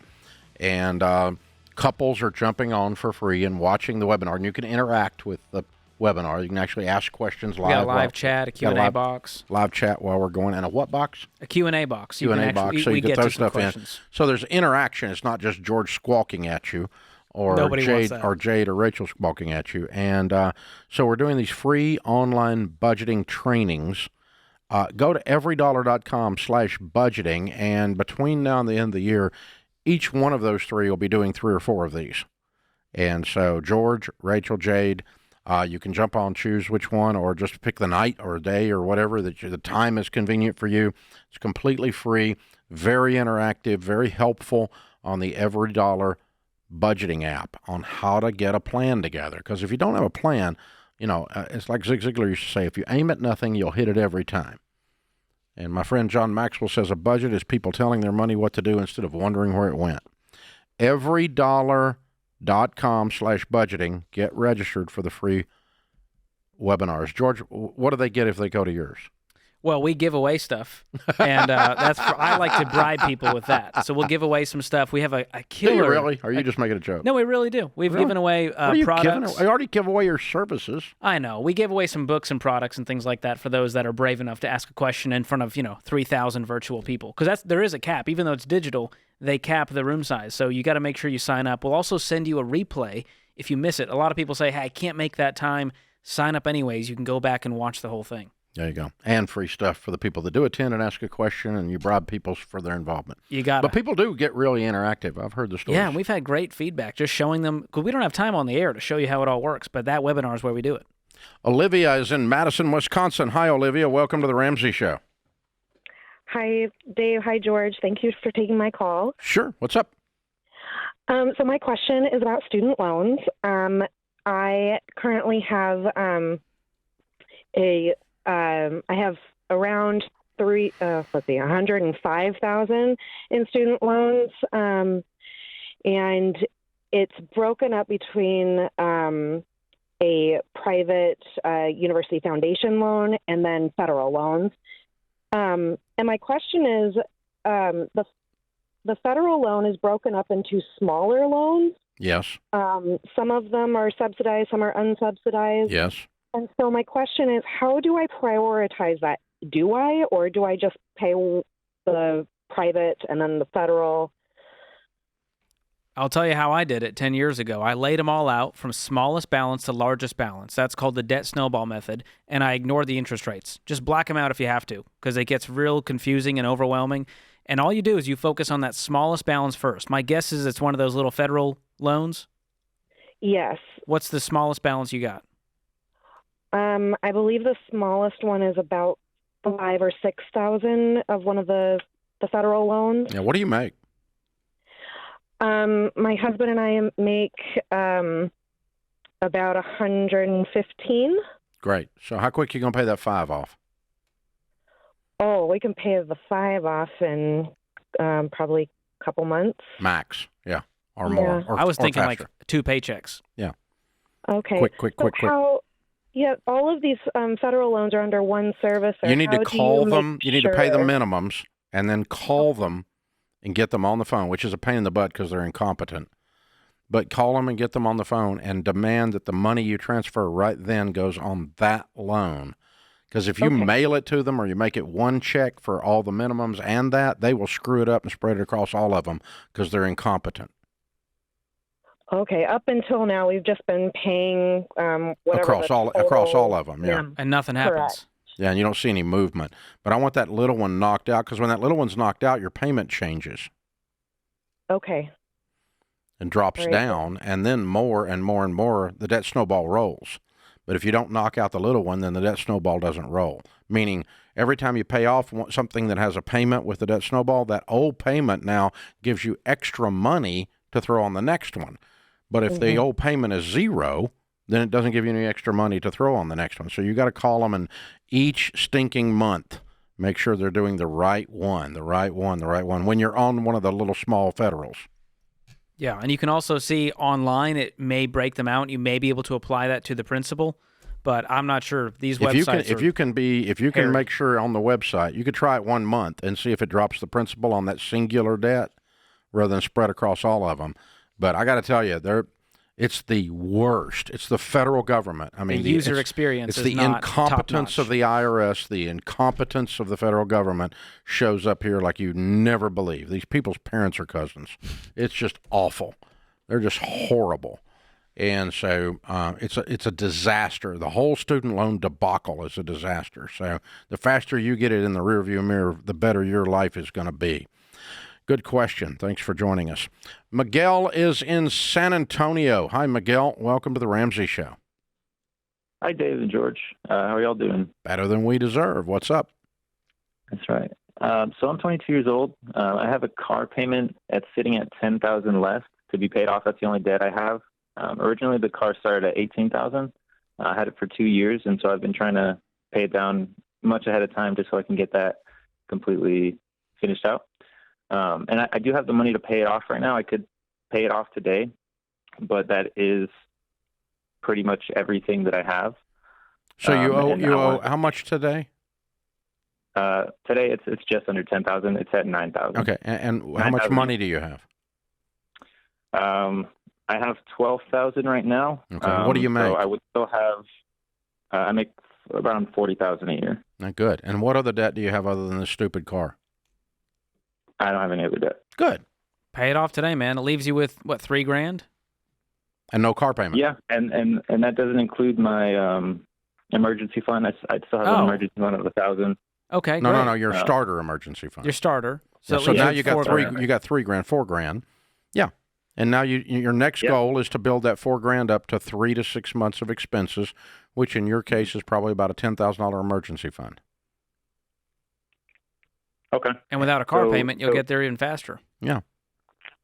Yeah. So with that, yes, that I should pay it off. One more thing I'd like to add on to the story now is that I am engaged. Congratulations. And we have a wedding. When? When's the wedding? We just signed the contract for 2 years, almost exactly 2 years. So 2 years? That's a long ways away, man. Why 2 years? My fiance is still going through graduate school, and I actually work at a university, so she's going to be able to get graduate school paid for with my benefit there. Not if you're not married.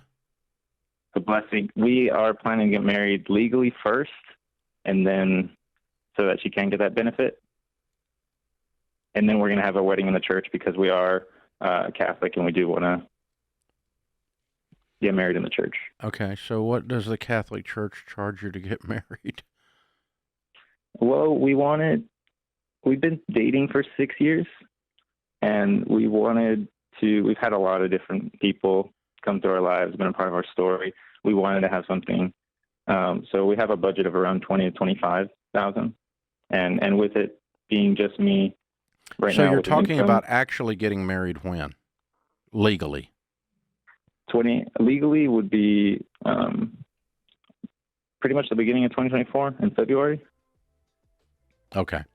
And then you're husband and wife. The other things, you're just going to have a party. Exactly. Okay. And so you're going to save up for a $20,000 party. I don't give a flip when you have your $20,000 party. You can have that whenever you want. You're now husband and wife, and you have a paid-for car. Ta-da. It doesn't change anything, dude. Matter of fact, it actually makes it more sense for you to pay off the thing today. With that combined income, because the $10,000 is not going for the party 2 years from now, for sure, while you have a stinking car payment. You're going to save up new money to pay for the party. Or not. This is The Ramsey Show.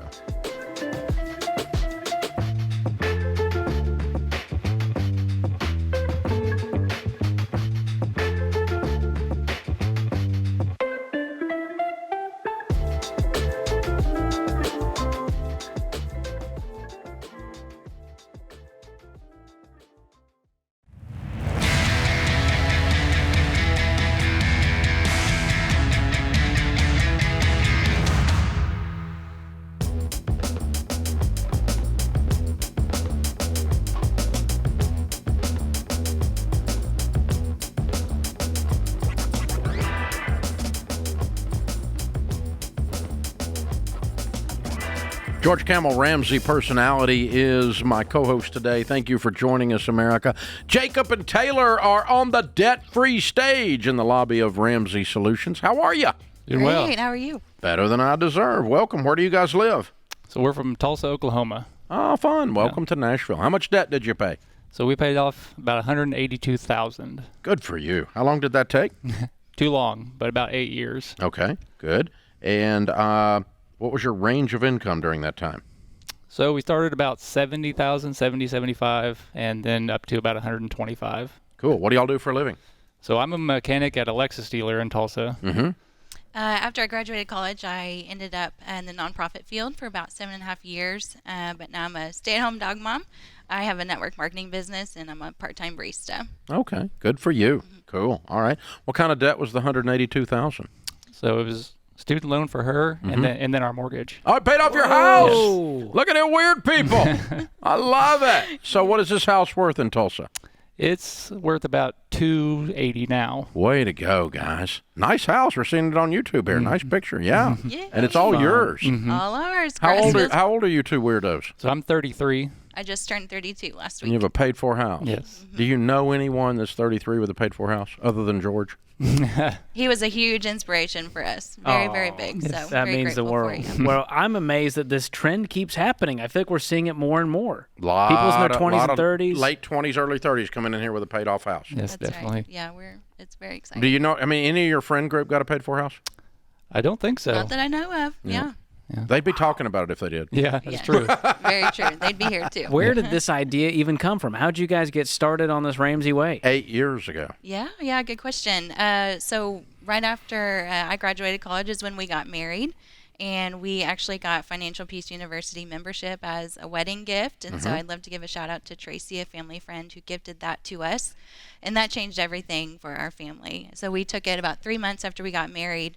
And I remember sitting there the second or third week, and I was like, we have to teach this. Like, people need to know about this. And so we went through the class, and we kind of did things a little out of order. We actually like bought our home during the class, but turns out we did it right. We put 20% down. It's a 15-year loan, all of that. So all of that was right. But then we, ventured on the student loan, and we got that done. It was $38,000, and we got that done in 22 months. Good. So we knocked that out pretty quickly. And so right after that class was over, we started teaching.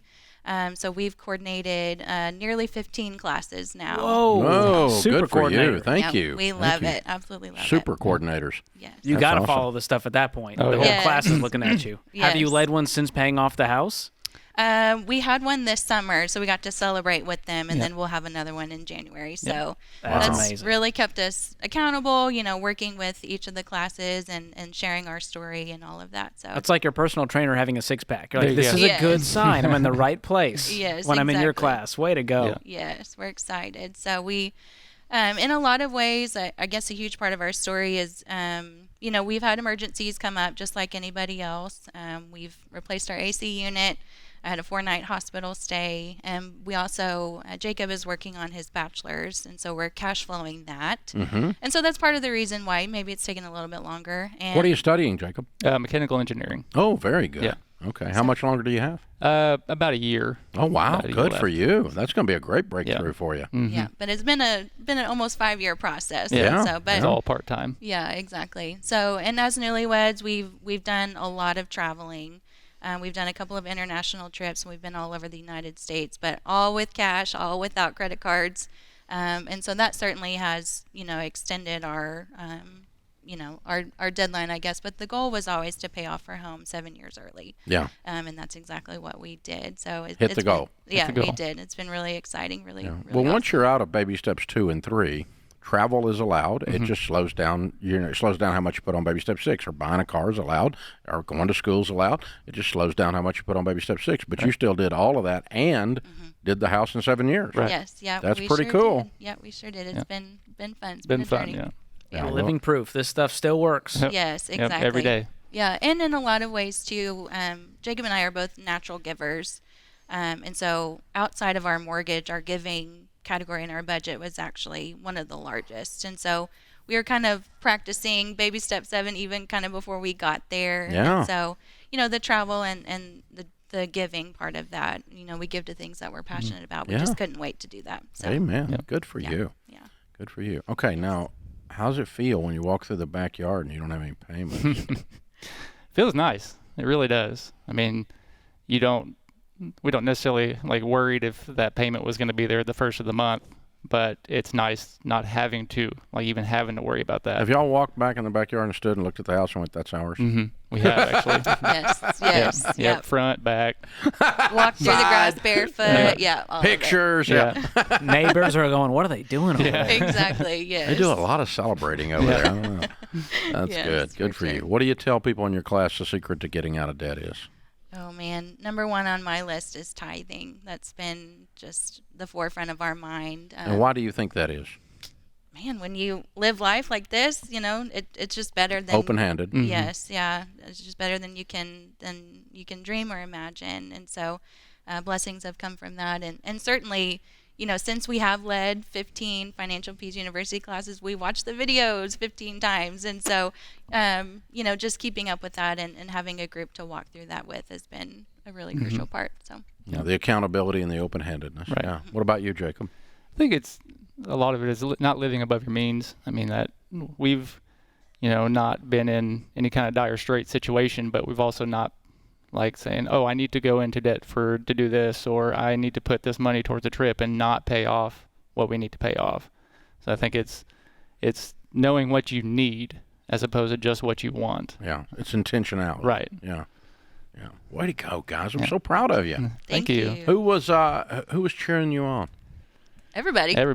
Yeah. A lot of my parents instilled a lot of this into me from the get-go, so they've always been kind of that driving force for me, especially not before we got married, and then since we've been married, they've been a constant cheerleading team. So and then her grandma, and then our friends, who know that we're on this journey, they've always been super supportive, and our church family, our community group, we're surrounded by a huge support team. Wow, that's awesome. That makes a big difference. Yeah, and you guys are in your early 30s. You got no payments. Give me something you're excited to do in the give, save, spend category with no payments now. Yeah, for sure. Yeah, I mean, making our giving budget a little bit larger now. We're updating our home, so updating the outdoor space and replacing windows, things like that. Adulting. Yeah, adulting, exactly. Yeah, so that's any big trips now? You're like, this is the big debt-free trip? Yeah, actually, next May we're going to go to Italy. Mm-hmm. So we actually, at a fundraising gala prior to COVID, we won a trip through a silent auction, and COVID kind of ruined that a little bit. Couldn't go. Well, now we are 3 years on from it. We're actually going to get to go on it, and even in a better financial place than we were then to go. So that we're going to kind of use that as our celebratory. Yeah, good. That's awesome. That's a good trip. Yeah. Well done, y'all. That's fun. Yes. Well, congratulations. We're very proud of you. We've got the Live and Give bundle for you because you've been doing a lot of both, living and giving. So Baby Steps Millionaires book, you'll be there very soon if you're not already. I didn't ask how much you have in retirement. How much do you have in retirement? We probably have, I think we have probably about $100,000 now. Okay. With IRAs. And you said the house is worth 300? Close to it. Yeah, so you're about 400 of the million, almost you're on your way to Baby Steps Millionaire. Right. Good. On our way. Yeah, we got that book for you, and that's your next step, the next stop. And Total Money Makeover book maybe to give to one of your class members, and a Financial Peace University membership. If you find somebody that can't go, will assist you in your giving, your generosity plunge that you're taking. That's awesome. Yes. So congratulations, you guys. Thank you. All right, Jacob and Taylor, Tulsa, Oklahoma, $182,000 paid off, house and everything. Count it down. Let's hear a debt-free scream. 3, 2, 1. We're debt-free! Yeah! Woo! Wow. Excellent. Excellent. This is The Ramsey Show.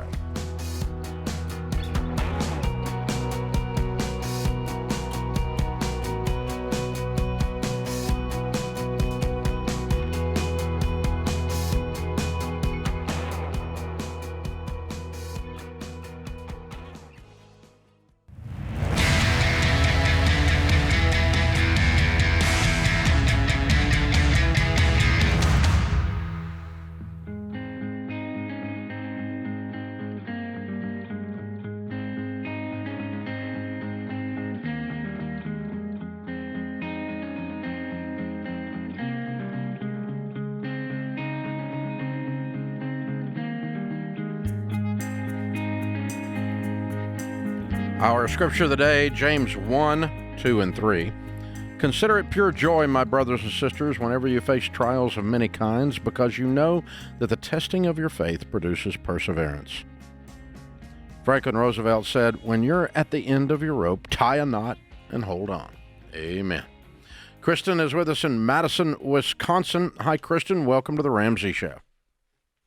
Hi, Dave. Hi, George. Thank you so much for taking my call. Sure. What's up? So my husband and I were newly married. We just finished baby step 1 this month. We have $45,000 in consumer debt in baby step 2. And as we're laying them out smallest to largest, we also have some other pretty big expenses that aren't necessarily debt. And we're just having a hard time figuring out where they should fall in our snowball. What are they? We have, we have 2 vehicles. One of them we own outright. One of them we have a loan for $6,200, and the one that we have a loan on is broken down. The rear differential is completely seized up. It's not drivable. It's going to be about a $2,000 fix. We're hoping to eventually fix it and then sell it to get rid of it. Also, we bought a house at the beginning of this year, and 2 weeks after we closed on our house, the pipes in the bathroom burst. And so that is currently completely gutted. We don't have a shower, sink. We do have a functional or toilet, just in that which is great. bathroom? At all. That's the only bathroom we have in our house. So we've been showering at our mother-in-law's house. We've been going over there to do that. For how long? And then for about 6 months, 7 months. Yeah, she's 2 blocks away, which is great. She's super close, but it's not definitely great. a pretty big There's nothing great inconvenience. about this. This sucks. Oh my gosh, Yeah. what a mess. And What do you guys insurance make? wouldn't cover it. Well, that's the other part. I lost my job recently, so currently my husband is working. Y'all need to and write he a makes country song. $18 an hour. We shower at my mother-in-law's and I lost my job. Yeah. There's a lot. Wow. So what's he making? He's making $18 an hour right now. Doing what? He's a machine operator. What were you making? I was making $60K. I was a restaurant manager. Mm-hmm. Why'd you lose your job? I was working in a restaurant. I loved my job. The hours were not great. I was working 60 to 70 hours a week salary. So I took a different position in the same, it was another restaurant manager position, and I moved over to that. It was going to be 45 hours a week, and that would salary also, so that would allow me a little more time. But a couple weeks into that, they decided that I was not a good fit, and they let me go. When was that? That was in June. Why haven't you worked since June? Well, that's the other thing. My husband, he had his driver's license suspended, and the car broke down. So we were able to Why did he share have the his driver's license suspended? I can't believe this. It's been suspended for quite a while. He had to wait a couple years. There was a period of time. DUI? For the points, yeah, and then for the points to fall off. And so he's eligible to get it reinstated now, but it's about $800 to pay all the fees and for everything, and then our insurance would go up. Okay, so your excuse is you're a full-time driver for an $18 an hour guy. I'm calling bullcrap. That was a dumb idea. You make more than he makes. Yeah, and so we were able to share. We were working in the same town. We were driving. Yeah, back when. But now with him being, yeah. Yeah, but now with you not having a job, you used driving him as an excuse to not get a job. So get another job, girl. Couldn't you drop him and then go work and then pick him up?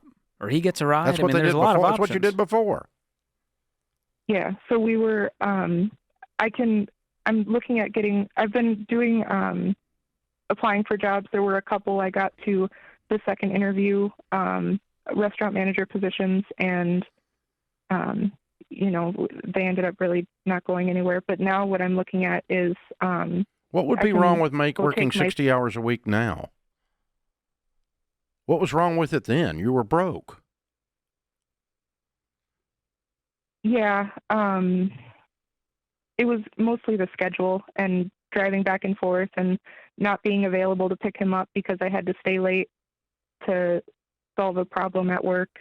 And so you lost $60,000 because he didn't buy an Uber. Yeah. Yeah. You guys need to both be committed to 60 to 80 hours a week, making $20 an hour, and you will solve a lot of these problems you have in a heartbeat. Instead, you're living in a house that's not even habitable because you don't even have a toilet or a shower, and you haven't worked since June. You guys have got to go create some money, girl. You went from 100K down to 36, and you got 45 in debt. So if we get you back to work again, we can solve this. The debt is not your problem. Your income, the fact you guys don't make any money is your problem, and you don't work much. Yeah. You both need. He needs a new job. He needs a new job making $25 an hour, and 2 extra jobs making $20 an hour. And you need the 60, 70, 80 hour a week, 60 to 80,000 to be the restaurant manager job, and buy him an Uber if you're stuck at work. I mean, can you wait tables in the meantime? Yes. So that's what our next plan was. I can pay $125 to reinstate my CNA. I have to go take the test, but then I would be able to get my CNA license back, and that's I'm sorry, what is a CNA an hour license? job. What is a CNA license? Certified nurse assistant. And what would that pay? $25 an hour. 20 to Why 25. would you want to do that when you can make 60? As broke as you are. Why don't you go get you some money? I've been applying for restaurant manager positions. I had two where I went to the second interview process. I've applied for more than those, but those are the ones where I was interviewed and you guys need to sit down. and You guys need to sit down and figure out the way on the short term, not what your dream is, but the thing you can do that is moral and legal that allows you all to work the most hours and make the most money for about 2 years so you can get your shower fixed and get your debt paid off. But you're not going to do it with all these theories and all these limitations, and you're finding all kinds of reasons to not do this stuff. Really, honestly, 50 grand solves your whole life. $50,000. You could have made that since June if he was working overtime and you were still working. And so you really have an income. Your perception of work and your perception of income on a temporary basis needs to change. That is your issue, because you guys need to build, $18. I mean, in a world where most people are making 25 to 30, okay? And no, you don't go get a CNA to make $25 an hour when you have the income potential of $60,000 to $80,000 at a restaurant. And in the meantime, until you land that, you go get 6 jobs. And you guys work your tail ends off. I'm fixing my freaking toilet in my shower. This is crazy, y'all. Go make some money, girl. We want you to win. But you guys spend a lot of your mental, in talking to you, there's a lot of mental gymnastics on why we can't create an income. There's a lot of them. I mean, you're like a world-class gymnast. Well, I know life has happened to you. I know it has, but it's gotta got happen stuck to in your head, and you got this loop going, and I'm trying to force you, even if you get mad at me, I'm doing that because I love you. I'm trying to force you to rethink your view on work. Well, every question there was, there's a story behind. I know, but at some point we just have to put it down and do it anyways, and go to work anyways, and do the job we don't want to do anyways. Yeah, exactly. Yeah, your $50,000 changes your whole life. You could go make $50,000 to $100,000 more than you made in the last 12 months in the next 12 months, between the two of you changing your view on work. That's how fast your life can turn around. And the desperation that you feel every day when you go to your mother-in-law's to take a shower will go away. That puts this hour of the Ramsey Show in the books. We'll be back with you before you know it. In the meantime, remember, there's ultimately one way to financial peace, and that's to walk daily with the Prince of Peace, Christ Jesus.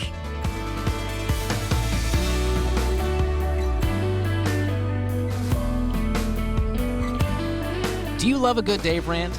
Want to see the latest Ramsey Show videos going viral? Check out your favorite moments from The Ramsey Show on YouTube. Go watch and subscribe to The Ramsey Show channel on YouTube.